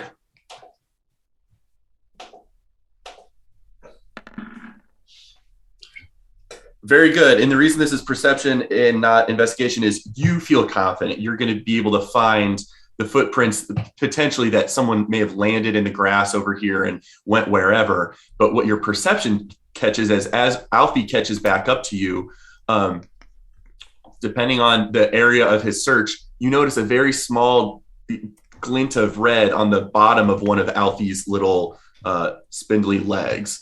And it seems, yeah. I just imagine like turning around to the Pokemon that's following me. Oh, Alfie's holding something. Well, kind of, but it's like, Alfie, what did you step in? Because there's like a little bit of red on the very bottom of one of his feet. And he just kind of like looks at you unsure, but in wherever he was kind of patrolling, he may have stepped in blood, but you are able to find that there is blood that leads from that window roughly to here and then toward the left, which is heading northwestern in the city, kind of off toward the docks and the ocean a little bit. I do want to follow. I point this out to the group. Let's follow him. Let's find him. I think we shouldn't. We gotta get Jiri. We gotta go get one of us can go get him. Let's go get him and come back. It'll take them a while. Can we like follow the footsteps to like another street or something? Loop back around to get Jiri and As come if back. we're the friends who said we were going to meet him. For sure. Yeah, absolutely. You guys can, it maybe take less than a handful of minutes to kind of just aimlessly kind of loop back around to spot Jiri and see where he had kind of what direction he kind of aimlessly went toward. But you're able to meet up with him, and you guys can get back to. Maybe it's the at the trail. same time when they're like shoving me out of the building, and I say, Oh, they're the friends I was telling you guys about. There they are. They're here finally. Can we do a quick pee and beverage break? Definitely. Hey, not-violent. Just the light is bad, but it's nice to let him come and go. He slept with us, me.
That darkness was so clutch. And as Steve was saying that you probably couldn't see the candle, I immediately thought of a new strategy. I hold that candle out, you levitate it, I spark it, and then you can move it around where you want because you'll still have the grasp of holding the item. You probably feel like a mental connection to the thing you're holding, I would imagine. So Roulette's immediately in engineering mode, and I'm like, no. Listen, we just build. You get a rock, you tie a 11-foot rope to it, a string to it, and then you have that hold the candle, so the rock is outside the darkness.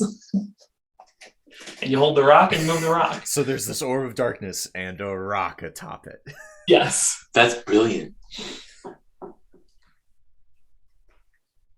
Where did you get that candle? I woke up from sleep after a night's rest with a. You woke up like this. I woke up, and the candle was sitting on the windowsill. Y'all get presents when you sleep? Yeah, Jiri and him get presents when they sleep. Angels and. Well, you get a roulette just gets to throw up. That's a different kind of present. I work hard before going to sleep. Is what I do. Yeah, you make your own presents. Put my shield back on.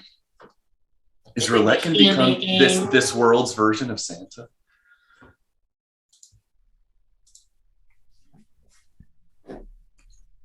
What?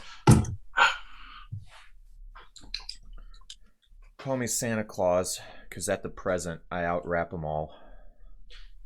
It's a person that seems to be casting a spell Sithis, Harvest's Hand. Isn't she so cool? She's cool. She's like the name probably one of my Sithis. strongest decks. I feel like the artwork just could be more. It looked very monotone.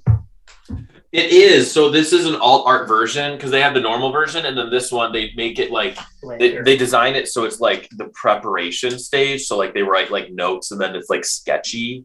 See that? Gotcha. That is cool. It's very cool. All right. So we follow the bloody footsteps. Sure.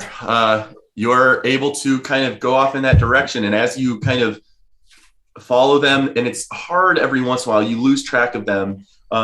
But as you find another one in an alley, you see a dark figure there before you, as dawn has now successfully kind of started to color more of the sky. Maybe even the sun might be barely visible if you were to look eastward. But a dark figure is in front of you and is like, well done, lot. Looks like you've managed to find the trail of some sort. I got the other job taken care of. Anything interesting you found? Didn't we follow bloody footsteps to get here? Yeah, but it seems like he has like met up with you. He saw you from a distance and has tracked you to a location. Listen, I don't even know. Nobody told me what was going on inside. So, Jerry, whatever you did worked wonderfully. We would have been caught if not for you. We had a lot of time to work with him there. yeah, so what happened? Cliff, short version. We think Rikul escaped. We think he took the potion, the hourglass potion that Beck sold him, that may have made him transform or slash the throats out of everybody. And 3 objects were missing. 2 objects were missing, and so were the packs and all the belongings of the Ebenclad who were killed. We don't think the Ebenclad necessarily. Maybe the 3 of them were caught, and then he took the potion to deal with the gods, and that's when he accidentally slaughtered them all. But these footsteps came out the window, and we could follow these to see if we can find them. And one of the missing artifacts was indeed the tome. Number 1 follow-up for the matron right now is find Rikul. He's the only one theoretically alive. Whether he betrayed them or was not of his own self, there was slash wounds across all parties involved. So you saw Greta and Elga. They were slain. We believe so. A shame. And you think Rikul absconded with the take? I think only Rikul can answer that question. Well, let's follow these footsteps. We know that 2 items are missing from that mansion. I know he and the matron didn't really get along towards the last few months. He was always a bit disgruntled, but he was always a good mate. Consider myself reasonably close with the bloke. But the matron will value this information, so that's something at least. And you're trailing him now. Yes, Telperion, I don't know if you still have that vial fragment. You could show this to Beck, and she would recognize it as one of the new finds you guys got in the past couple days. And looks like he had used it. Looks like they didn't totally know what it was for. Someone used it. Interesting. Well, thank you. I'll take that and give it to the matron and see what she says about it. And if he used it to whoever used it to transform, the wounds weren't dagger or sword wounds. They were broader and slashy. Interesting. Bestial. All right. Very gory. All right. Well, if we've tracked it down to Rikul and he's a rogue agent at this point, I'm not sure his motivations, but this might be good enough to get you at least the first part of your payment. If we find him, what should we do? Suppose you may have to subdue him. Dead or alive. Whether through deadly means if necessary or not. And certainly reacquire what the guild should have been able to achieve in the manner. But I better be getting this news to where it needs to go. You guys keep pursuing your goals and make your way back down below if you find anything. Quick question before you leave. Have you ever heard of a half-elf named Damien Hart, by any chance? Yeah, I think he's one of those wizard blokes in town, isn't he? He's got the one of the most recent towers that just got built. We've never. We tried. It's not. It's not worth. It's not. It's above your pay grade. We've never seen much success with him. Okay.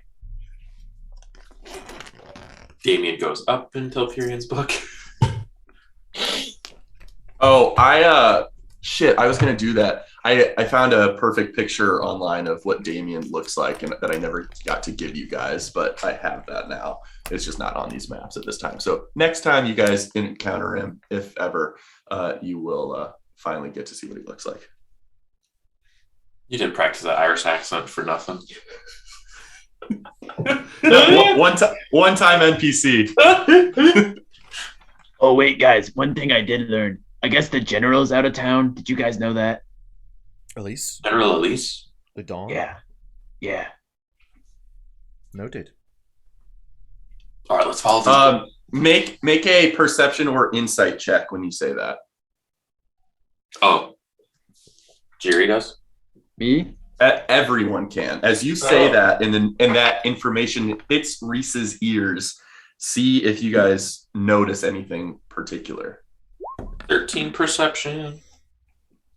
Ugh. I made an insight check, which is I the love same it. as my perception. And I rolled a natural 20. So +5. Damn. I got my hands here. I can prove it. I love group chat. Roulette and Jiri and Telperion don't necessarily even pay Reese any mind when that news hits. But Roulette and Toby Rama, as you guys kind of, yes, Rolled an Roulette. 8. Oh, I'm sorry. I thought that was your, oh shit, your insight. Yep. Okay. And So then I had the most of 13%. most of you guys don't notice any behavioral changes from Reese, but Toby Rama, with your high passive perception and just you are good at reading people. You kind of understand what makes people tick and stuff. And so as this news hits Reese's ears, you catch him furrow his brow and he kind of looks off to the side and then his eyes like kind of open with determination. He just like, all right, I need to make my leave then. I need to go check in with things down in the guild. And tries to leave fairly quickly as soon as that news. He seemed to furrow his brow in confusion and contemplation, and then an eagerness to go back down to the guild. A window of opportunity just opened up somehow. Okay, I just kind of noticed that. Keep it to myself. But otherwise, he will make his way back to wherever he's going, and you guys are left to continue I'll actually pull us back to the city map now that it is no longer dark outside. And I have not added these to the map yet, but Leicester Manor Museum was like fairly directly next to the Palestine Archives, and you have tracked the footprints so far to a northwestern port of the residential districts, and that's where you just kind of met with Reese and conversated for a moment. So you're in the northwest part of the city.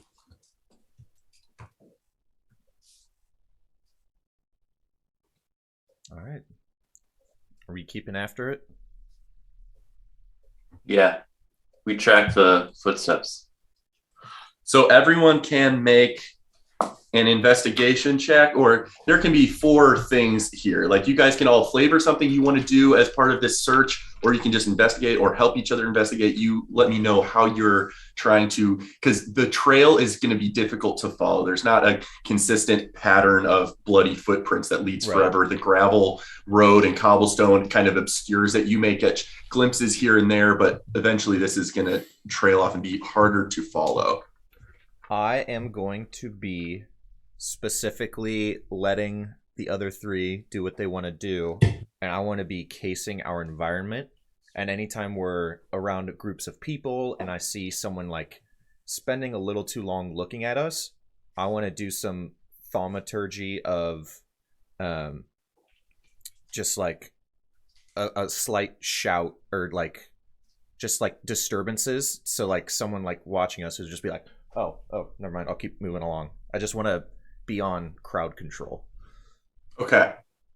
Should we try to like clean up these footprints as we go? That way nobody else can follow them? I'll subtly just rifle gravel as we walk with my mind, so no one's like watching us bend down. But that way, we're like essentially I try to do it like right behind me, so my little cloak is Sure. like furrowing it. Good idea, Jerry. Okay. Both of those I'm going to say are not really requiring a check, but they will affect stuff. But so Toby Ram is kind of on crowd control, throwing sounds here and there to keep people off your trail or you off their radar. And Telpiran, you are able to loosely, as you're moving forward, kind of ruffle stonework and gravel behind you to disguise your tracks a bit. I'm watching the blood steps really closely as we go, just tracking, keeping a really careful eye on that, and then like kind of looking at flow of traffic and seeing like knowing that he probably had an empty street, but like also realizing that the curb is probably going to turn off of a main thoroughfare at some point if he was trying to dive somewhere. Seeing Toby and Telperian run distraction-ish tactics, I'm going to fully enlist the help of Alfie to try and like search for the footprints, telling Alfie Sentry scanning mode. Yeah, to like just try and have him look for stuff. Jiri, I think that might be a good idea too. I know Telperian's hitting the gravel, but if I come across any steps, I'll point him out. If you want to clean him up somehow, I don't really know if there's a quick, easy way to do that, but we definitely should try and water them. Yeah, easy peasy. Should be fairly fresh. You can absolutely water them. Is that something you do as you start moving forward? Yep. Okay.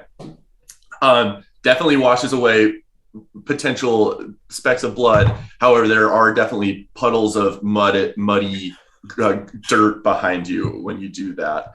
But that will dry if no one catches it in the next few minutes or hour. 4 rounds.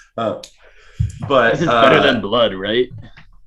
Can I notice the mud and say, why don't we just stop doing that and just like spread it with our feet? Sure. I'm asking Jerry that. Sure. Just because the mud is kind of distinct. Okay, I'll just kick stuff. Just kick it.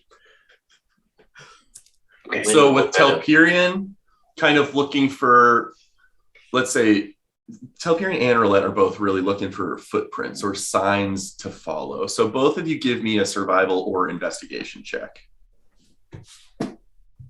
Not that either of you would choose survival, but it's very tied to. I'm actively trying to find times where I would pick the other one. I did pick the lower one for the insight one because I am very sketched out by Reese. I appreciate that.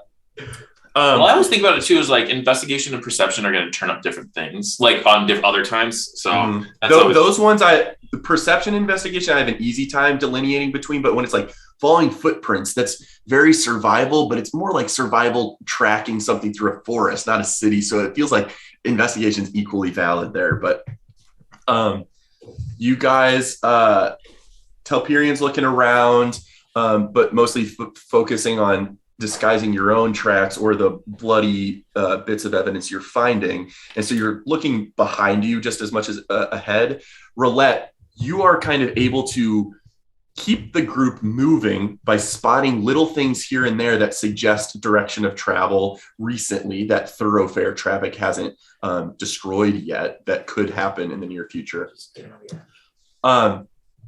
Roulette, as you are proceeding through alleys and off of thoroughfares. Now you're like dipping through alleys, following minor tracks of whatever this guy left behind. You noticeably find some flower bushes that are up against someone's residence in an alley that seem, there's flower petals kind of in your direction in the alley. And looking at those flower petals, there seems to be something wedged into some of the flower bushes. But that's something you definitely catch as you're proceeding looking for tracks. You notice kind of a spray of flower petals in an area that surprised you. Fellas, I think we got something over here. How far away is it from us right now? 15 feet ahead and to your right. I'd say approach slowly. I don't know if there's something in the bushes or if it went through the bushes, but Alfie, do me a favor. Go poke. And I'm gonna send Alfie forward to just like. I'll pull Jiri aside and just say, Jiri, could you put on this ring just for my own, just because I'm worried. Sure. Are you channeling any magic through it, or just giving it to him for now? Okay. Well, as Alfie kind of proceeds up to the bush and starts poking around, you see a small black form of clothing kind of drop lower in the bush to the ground, out of the bush where they were wedged. I'm gonna have Alfie grab it and try and pull it out. He is absolutely able to, kind of rustles it away from some of the thorny branches of this flower plant, but he brings it back to you, and it is seemingly a discarded set of black studded leather armor, very typical of an Ebon-clad member. The armor, however, upon inspection, is very distressed and mangled around the midsection, seemingly ripped apart and torn. And you can make an investigation check to give it a closer look, see if you notice anything else.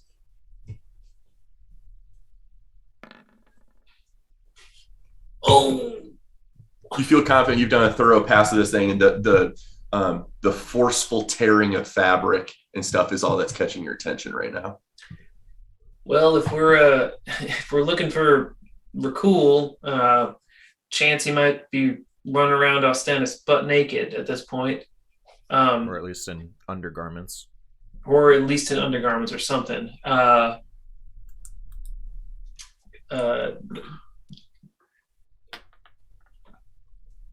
is there nothing in the pockets or anything? I mean, what could he have had underneath this? I want to look at it too and just sniff around it. You can. There's nothing in the pockets, though, for what you're looking for. And does it look like he would have pulled it off him and like shredded it, or is the neckline fucked up? It is. Like that. Yeah. Neckline's fucked up. Where you think the center chest, like the plate of leather that would like be one cohesive piece, has been ripped off. You're not sure how he literally took this off him, but it seems in rags in a way that just further indicate you're not sure how he took this thing off, but this was ripped from his body somehow. So like some transformation Hulk ripping of the clothes, getting to transforming. Potentially, and definitely some of the gouges and holes that have torn their way through this thing are definitely indicating strange biological situations. Not clean cuts with a sharp thing through fabric. More. Is the trail cold now because he took off the bloody clothes? Like looking around the ground. They definitely do have blood on them, and as you see, there's definitely more blood in the general vicinity under the flower bushes. But yes, as you suspect, looking ahead, you don't see any more bloody tracks. Although, scanning your environment, you could make a perception check. I shall. I love you, Critter, but the die you give me, I always roll low on. That was a 4, unless I want to use my inspiration on it. Do it on purpose. All right, I'm use your inspiration. I'm using my inspiration to reroll that perception. It's more fun to use it outside of battle. Yeah, I agree. 21. That's really good. Looking ahead, you are frustrated to see that you think the trail might go cold now. Maybe there could be an extra drop of blood somewhere ahead that you could find. But looking further down this alley, past several streets, you notice just a very subtle, like just out of your vision, a flutter of white fabric that kind of catches your attention up ahead. Everyone, I have no reason why, but that fabric looks very interesting, so we should wander over and check it out. All right, yeah. I mean, What does it look like? we got nothing else to go on. As you approach it, it seems to be a clothing line that has snapped from someone's back patio area of their residence, and it is a loose linen white cloth just kind of flowing in the wind that was barely perceptible to your vision. So clothes are missing. Clothes are scattered along the ground, and different linens and cloths are just everywhere. I'm going to start scooping them up, and I'm going to go knock on the door of the residence. You can absolutely do so. Coming to the door.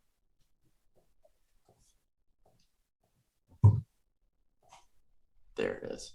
Critter scrolling through his voice accents. Which one do you No, I had to find the name. But an elderly human woman kind of opens the door and says, "Yes, can I help you?" Miss, I'm sorry to let you know that your clothesline was snapped in the night or in the morning, and your clothes are everywhere. I just gathered these up for you. Yes, I was. I saw that had happened when I woke up, and I'm just brewing some tea to start off my day. But I was going to tend to that in a moment. I'm just curious. Do you notice anything missing? I haven't done a thorough search of what may have blown away, or perhaps some ragged drunkard saw something he liked and took it. I shouldn't. This has happened before, but no, I haven't necessarily looked around yet. Would you like me to? Thank you for bringing it to my attention. It was on my list for the day. I have nothing to do today, and I feel like beating up a ragged drunkard who would steal some clothes. So sure, tell me what looks like it's missing. Well, I thought I heard a commotion early this morning, but I was able to fall asleep pretty quickly after. But I heard someone scrounging around outside, and then the noise went away. I figured it might have been a raccoon or some other animal looking for garbage. But when I woke up, it seemed someone had perhaps messed with my clothesline. I'll wait here while you think about what's missing. We'll kind of peruse the area, and will indicate that most things she can see are here, but one bedcloth linen seems to be missing.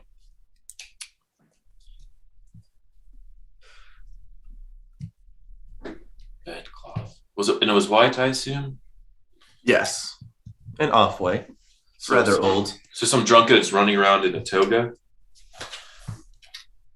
Perhaps. Okay. That shouldn't be too hard to find or track.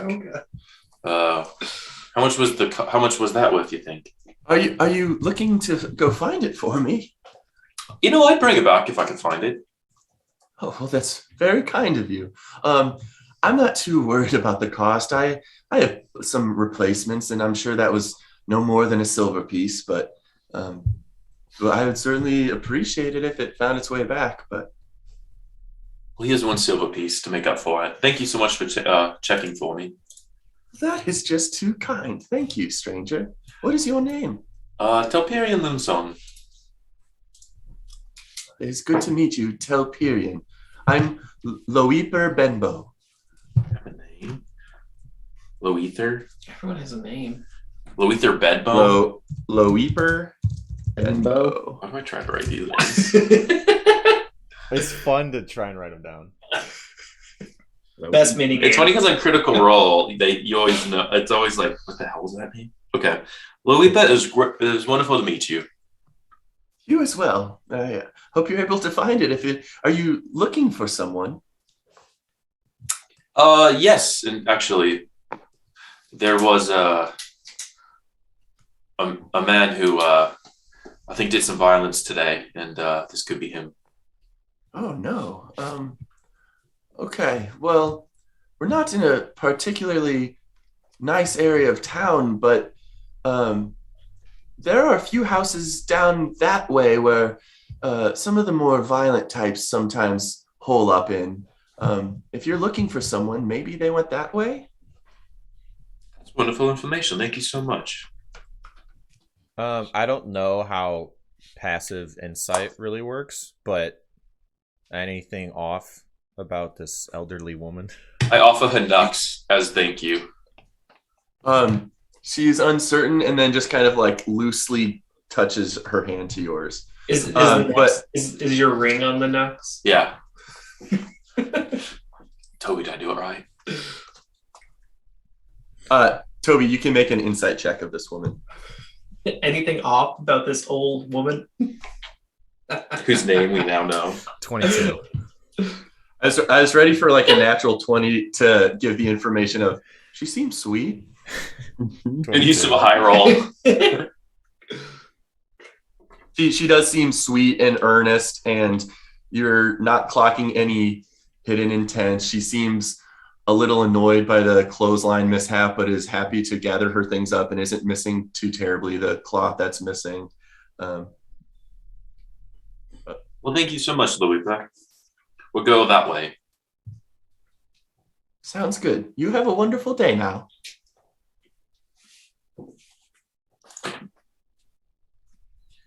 Who wants to lead you guys? Yeah, you guys can make your way toward the area she suggested if you want.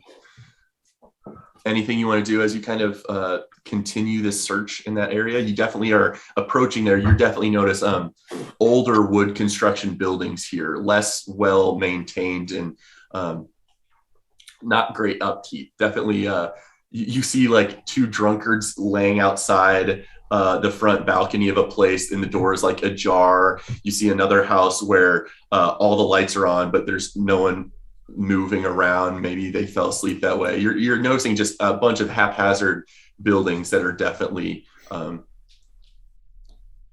just in disarray or and it's less, like well like maintained. 7:30, 8 o'clock in the morning right now. Yeah, Like seven. I would say 7. Oh, And okay. is today's Sundas the 31st or the 1st? I'm sorry. I guess it's probably closer to 8. You're right, because you guys have been searching now for a With the little bit. wandering. Yeah. And it is the 1st of Sundas, the 1st of Frostfall.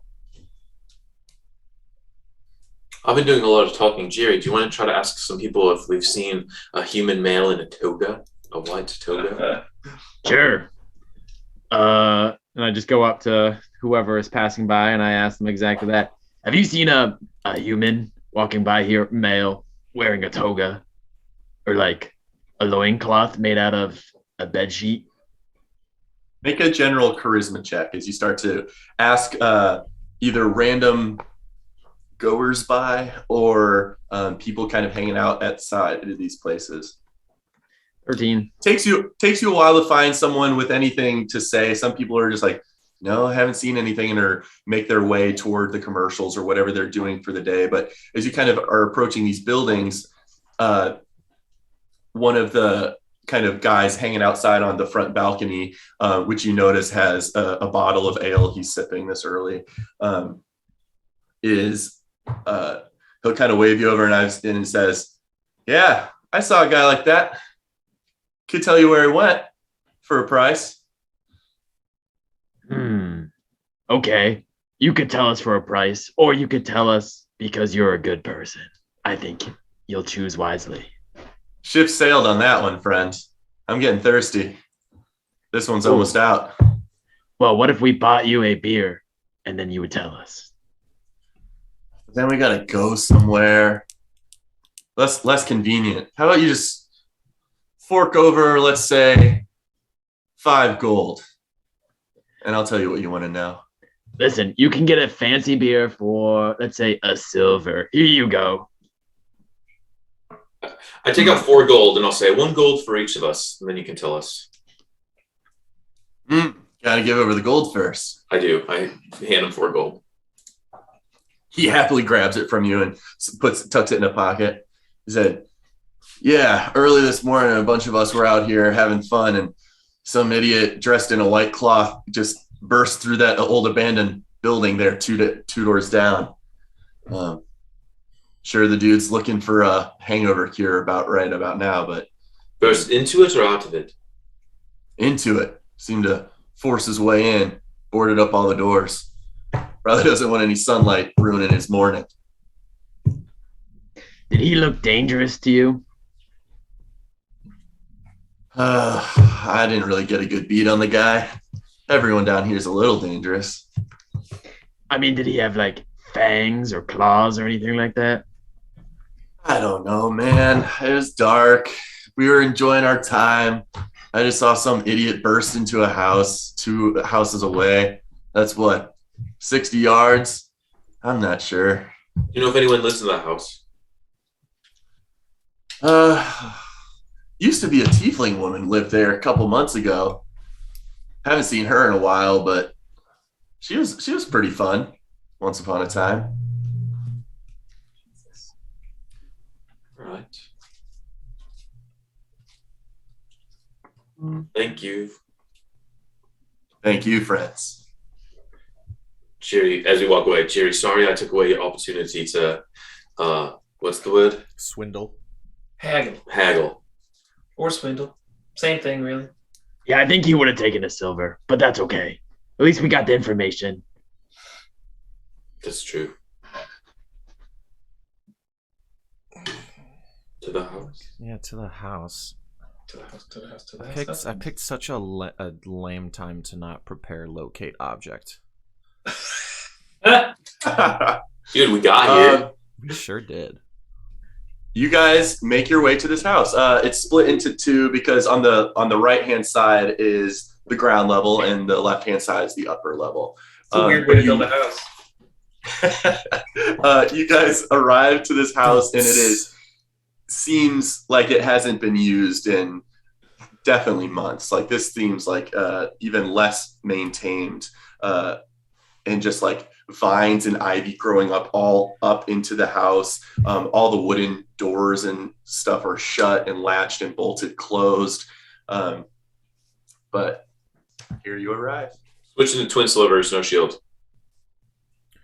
Shield out. Yeah, that's all I got. Are you guys preparing for a fight? Okay. I guess my I'm shield's preparing. out. Well, I just Preparing to subdue I have my it. slivers at the ready. I have so much fucking weapons. I just have to distinguish when I'm using a shield or not. Usually I use slivers when I think someone might be trying to escape from me in case I got with them. Well, we know his name, so maybe we should try talking to him first. Talk to him with ease. And I'll put them back. All right.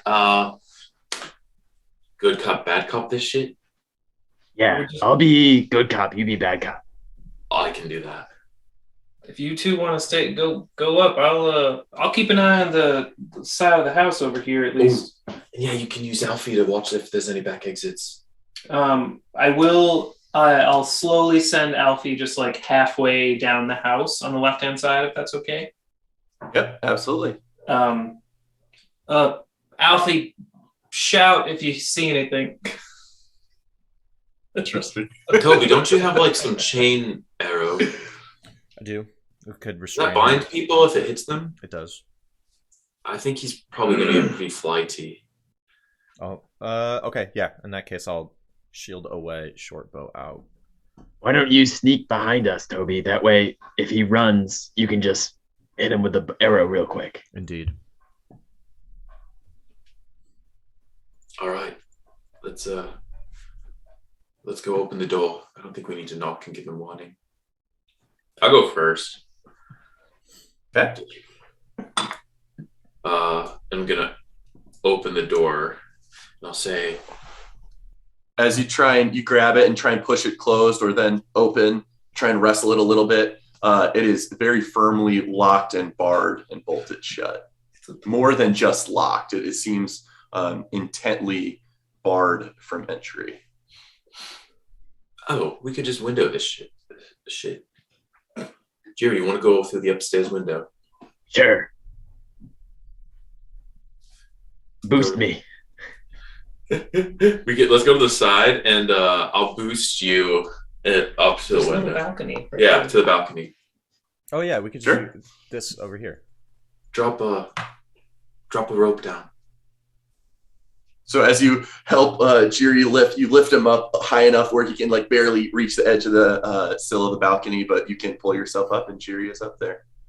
Oh, I don't have a rope. Throw me up one. I levitate the end of a rope to you. Okay. And then I tie it to the balcony. Perfect. And you all can get up there if all of you are going up there. Alfie's still making his rounds. Roulette and Toby, are you following them up there? I'm following.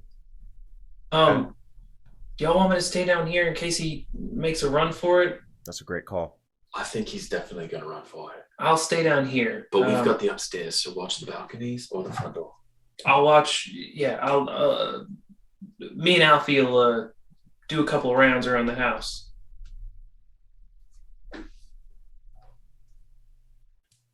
Roulette and Alfie both give me, or you can either both roll perception for them, or you can roll with advantage if Alfie's helping you.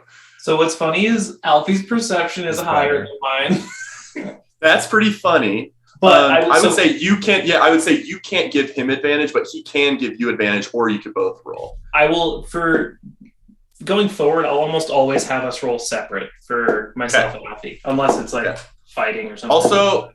Also, how does Alfie communicate with you? He listens to your verbal commands, but upon the command of shout if you see anything or just relaying information to you, how does that work? As soon as I said that, so the only way I picture it as of this moment of Alfie's conception, if he saw something, he would just start hitting himself with his leg. Like he doesn't have a noisemaker in him as of this moment, and Roulette realized that as soon as she said shout.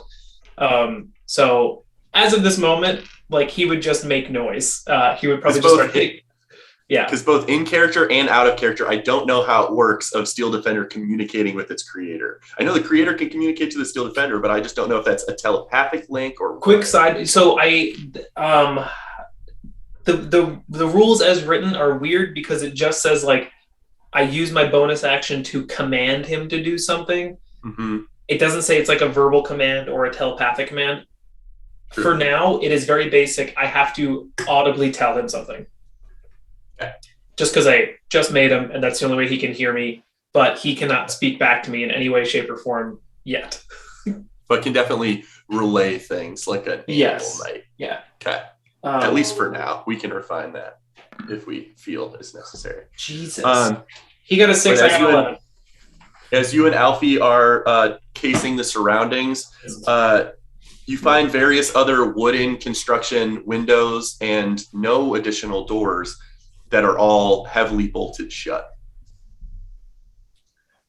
Why does Jerry look elated right now? I'm gonna position Alfie just past the back of the house.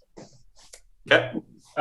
Just so he can see the back of the house, and I'm gonna stay towards the front and hold that position. Okay.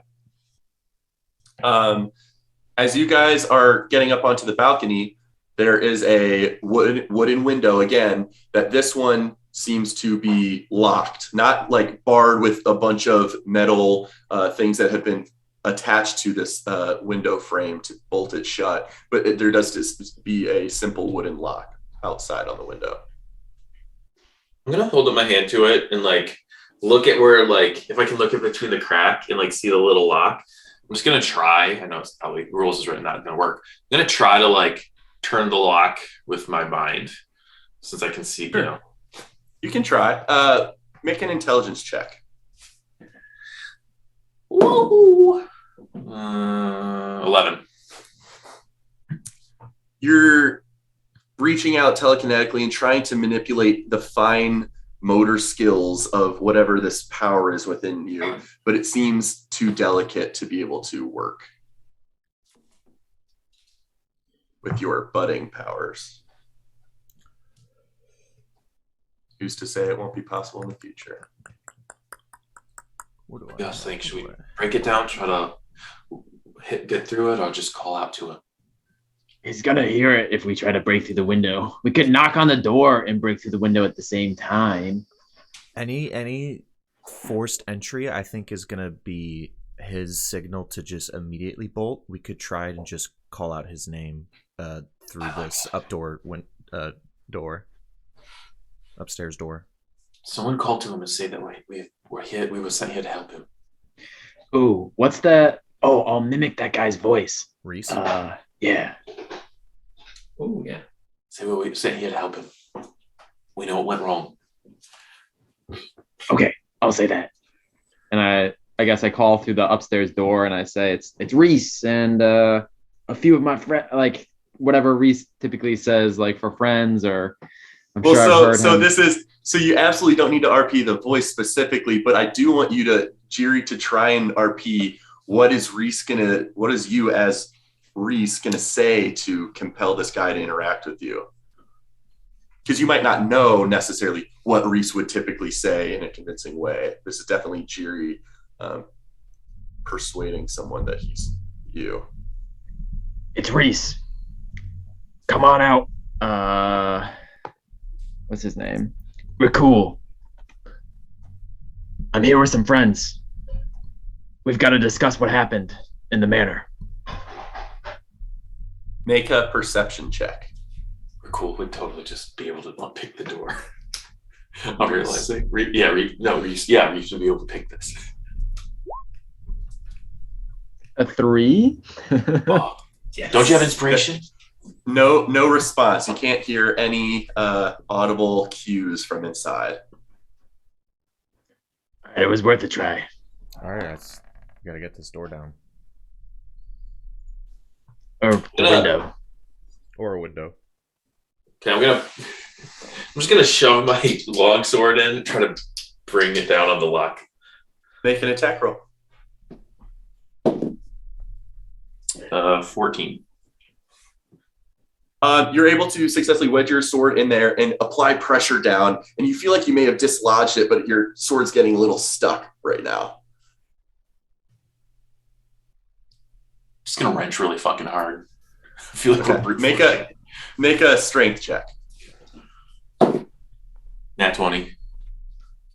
You cleave it so well, so forcefully downward that it just snaps and hangs where it is, and the boards don't even move. There was no additional pressure put on the windows. The lock just fully gives to your force, but you have successfully severed the lock from its mechanism. All right, quickly. All right, I'm gonna go in first, and I'm getting my shield out for this. Because I just feel like a bolt's coming at me. Yes, all you guys please get up on the balcony. And I'll say, cool, we were sent here by the matron. We're checking to see if you're all right. And we need to discuss. You can make a perception check now. Okay. Fucking 4. Better. Still no response if there's anyone inside, and you don't notice any sounds of movement inside. But as you guys push the window open and proceed, seems to be some kind of simple study room. In shambles. Definitely hasn't been used in some time. As the hardy one, I just want to be first in case an attack's coming. So I'm going to poke my head into this room. There is a bed, and there is on the nightstand table, there are 2 satchels, leather satchels, that are just set there on the bedside table. DM, just a quick note. The second that they step in, I am taking out my detect magic spoons, and I'm going to at least begin ritual casting detect magic. I don't know if I'll get it up, but yeah. Perfect. I point at one of the satchels, and I to Jiri or Toby, say, snag those. Yeah. And then I'll just grab the satchels and just put them in my pack. And I'll peek around the next exit. Peek out the next exit. You see to the floor below, you see some scaffolding, some joists that lead to the floor below, and you're able to see like a common living space down there. Oh, so are we loft? Well, how do we which is functionally this. I believe there's another door over here. Oh, okay. I'll go through that door. You guys don't mind me leading. Yeah, I'm gonna quickly signal to Telperion and Toby, like point to my ears, and I'll call down. I'll try one more time to say, Rikul, it's Reese. Come on out. We need to talk. Make one more perception check. Can we all do it this time? Yes, especially you. Telperion's kind of investigating part of the house, but with you kind of near Jiri, you can do that. 13. 16. 13 and 16. It's enough to hear that something from not the area directly below you where Jerry's kind of calling to, but further off in the distance at some other portion of the house, you definitely hear like the scoot of a wooden table or something shifts down there in movement. And I'll point. Okay. No, I'm gonna point and that where it's coming from to like tell Perion so he knows. I'll be like, I'm gonna walk back this way and I'll say, you guys go that way. I'll just hop down. All right, I'll start creeping forward behind Jiri. I'll move behind, like a step behind Jiri, and I've got my bow out with the chain arrow knocked. Okay. You guys are going down the stairs. Tell Perion you're hopping down to the main livable space through the joists. Now I'll try to grab onto something and like, so it's not just a pure jump, but like for sure. I'm gonna move you guys over here.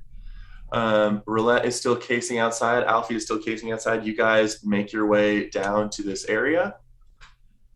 Still in disarray. There's wooden tables overturned and just like shrapnel of broken furniture and torn upholstery. This place has not seen use in some time, and who knows who or what has made it the residence of their own in the past few months since someone has seen someone in here. Is there what's around me? Just debris and dog shit? Yeah. Okay, I'm gonna exit and then go meet them in the hall. Very simple, like pewter cups and stuff, just like definitely was a livable space, but nothing. I look around pretty disgusted. And I'll say that we can, in a minute, when two of our parties back, we'll do that. If anyone wants to start pulling up orders for their pizza. Oh, that's a good time to do that, yeah. Damn it, I wish the Bronx place near us was open, but it's closed on Sundays. Do you want pumpkin spice nugs? Ew. God, no. Why? It looks really good. Their nugs are bad. They're just those little bits of dough, right? Yeah. They're just bad. Oh, we have pie. Yeah.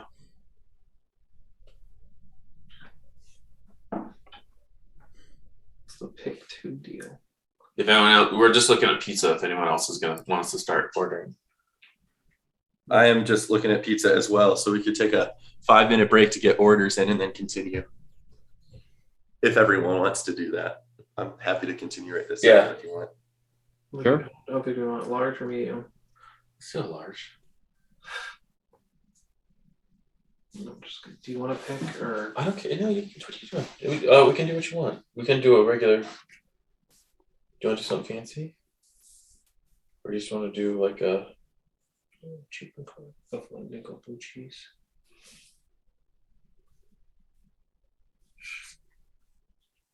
Yeah, sounds good. We'll go down for that.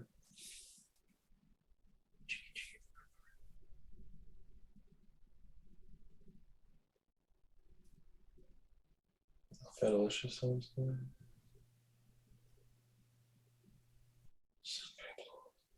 No nuts.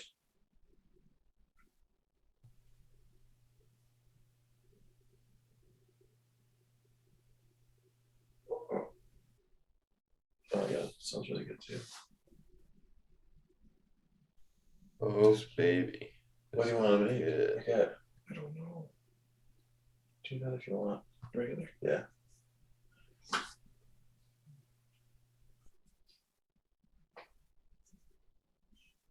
P52. Yeah. You could go something a little more vegetable forward. If you go up, a margarita. Oh, the Santa Fe was so weird when that happens.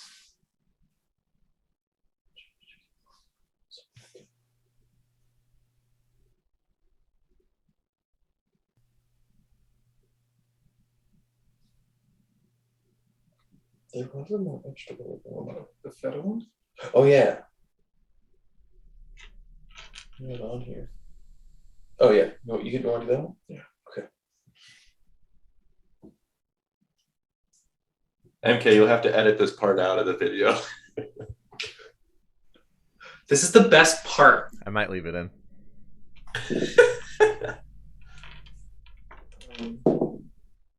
anything else on the side or anything? Um, I feel like there's. you want to do wings? Yes. Great. I don't know why I roll so many 3s with this die. I just rolled like 5 3s. 12-piece wings. It's loaded against you. Yes, that's great. Got a phone money clipping, I'm loaded. Leave at my door. Standard delivery. We're gonna put it in the. Oh, are we doing delivery or pickup? We can do pickup because we're probably gonna take. We want a little computer break during lunch, so we can pick it up. Don't forget, we also have to rendezvous with John. Yeah. When was that? That was during this, right? Yeah. Yeah, I'll tell him soon. I'll say maybe within 45 we're gonna go to pick up our food. Pizza and wings, and that's it. Yeah, that sounds great. Yes, that. Come on.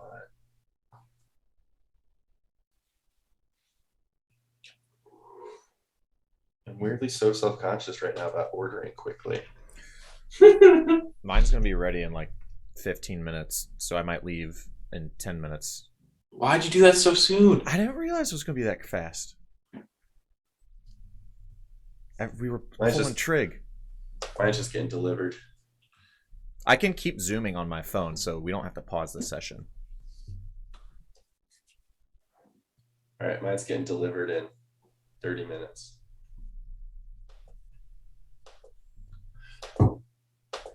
So, Mike, So, MK, you're leaving in 10 minutes or less to go grab yours? Sure. Yeah. Okay. I'm trying to think if there's anything we want to shove in here real quick before that happens. Well. I can stay in the Zoom call while I go. All right. At this Sure. point, I'm just gonna run into this room because I feel like he's in here. Yeah. I want to literally not just stepping cautiously, but I'm just gonna like strafe to the right quickly. So don't go that far. As soon as you start running in there, you'll notice upturned furniture and stuff that's going to kind of block your path a bit. But yeah, you can make it there. And you see cowering in the corner a man. It's all dark in here. There's no sunlight getting through. But you guys' dark vision allows you to see. Well, some of you, I guess, are a little inhibited. Like Jiri, it's having a hard time seeing. But you see some form of a man huddled up behind a table, like peeking his head above you, says, "Don't come any closer. I'll kill you." Easy there, friend. Yeah, I'll stop right here. We're not here to hurt you. We're actually Then just let me go. Let me get out of here. I'll never return. We need some things from you. So it looks like you finished the job and you got what was needed for the matron. We will need those items. Oh God, you're with them. You're more Durastians, aren't you? No. No Durastians here. I don't believe you. Get back. And you see it like a short sword peek through the top of the thing that he's now like leveled toward you guys. hold up. What do you know about the people that you were working for? What do you mean? You just said the matron. You're certainly working for them too. You haven't got our family that or some bullshit like that. Are they Durastrian? I never thought so until this job went sour. What happened? You're just gonna kill me. He seems skeptical to give you additional information. Make a general charisma check. Telperian and Jiri. 16. Wow, did not expect those numbers to go like that. What was the last question you asked, Telperian? What about what Drastians were you talking about? Oh, just from the job that went sour. Yeah, how did it go sour? I don't know. It's supposed to be a fairly easy job. I mean, breaking into a manor never really is easy, but we finally figured out a time where there'd be minimal guards and minimal protections placed on the place. I was taking 2 recruits with me to get them trained up. We've had so many recruits lately. I don't know why the matron's hiring so often, but we were going up against one of the guards and we were just intimidating him, you see, but one of the recruits got a little ahead of himself and just whispered something in the guard's ear, and the guard just like let us through. Then they turned on me and said "for Durast" and started coming at me with weapons drawn. I was so freaked out, I just used the vial I just bought from Beck, and I wasn't really in charge of what happened next. Something happened to me. I didn't mean to do what I did. I didn't mean to kill him. Wait, it was a glass guard that said "for Durast" or the new recruit? No, my brothers in the Ebenclad, the new recruits. Do you think that the matron knew they were from Durast and she's been hiring recruits on purpose? Is she corrupted here? Or do you think that they may be infiltrated? Maybe. I don't know what's going on. I've never much liked the matron. I only started here a few months ago, but she's always rubbed me the wrong way. People talk about her like she used to be benevolent and friendly to and protective of her family. I've never found that to be the case.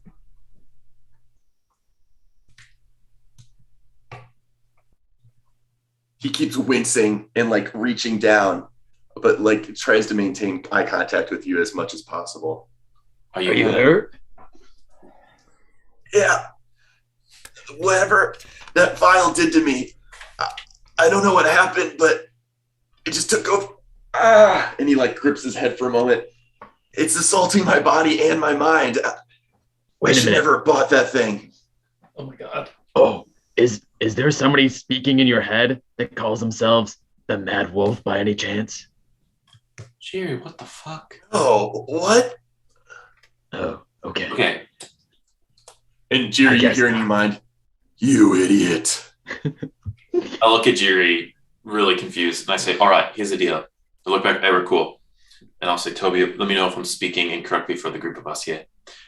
I'm going to put down my weapon and I put down my sword and shield and I'm going to say, if you give us the book and whatever else you took, we will not kill you and we will not bring you back. We'll let you get away and we'll help you before you go. I can't do that. Selling that thing is the only way I'm going to be able to make it out of the city and make some kind of new life for myself. I need that. We'll give you some coin. We'll give you some coin, and actually we've got perhaps a direction to point you if you're looking for a new start. Give you a shirt. How much coin are we talking? 50 gold. This thing, I could 50 gold for I a could week's sell travel. This is straight from the Manor Museum. I could easily sell this for several hundred. Rikul, look at us. Right. He looks kind of off to the side and seems to vomit as stuff sprays to the ground. Gross. Winces and like looks at you guys again. I'm gonna go over to him. Sorry, everybody. And I'm gonna put my arm on him. He pushes his sword forward to threaten. Should you get any closer? Rikul, I'm a doctor and I'm gonna help you. He all right, when he goes off to the vomit, side again, and as soon as he pulls his head back up, there's a tentacle dangling from inside his mouth, and he looks up you with just utter terror. DM, quick question: has 10 minutes Just like- passed? Ten minutes has passed, and your sensation of buzzing senses extends, and you very clearly sense a rather potent enchantment on some item within that building. Okay. Seemingly one source. Towards the back left of that building, I'm assuming, or okay. Exactly. Yep. Toby, go get roulette, if you don't mind. Someone, I don't I'll do care. it. I'll go to the front door and see if it's easy to remove whatever bars he put up. Barfs again, another tentacle. help me.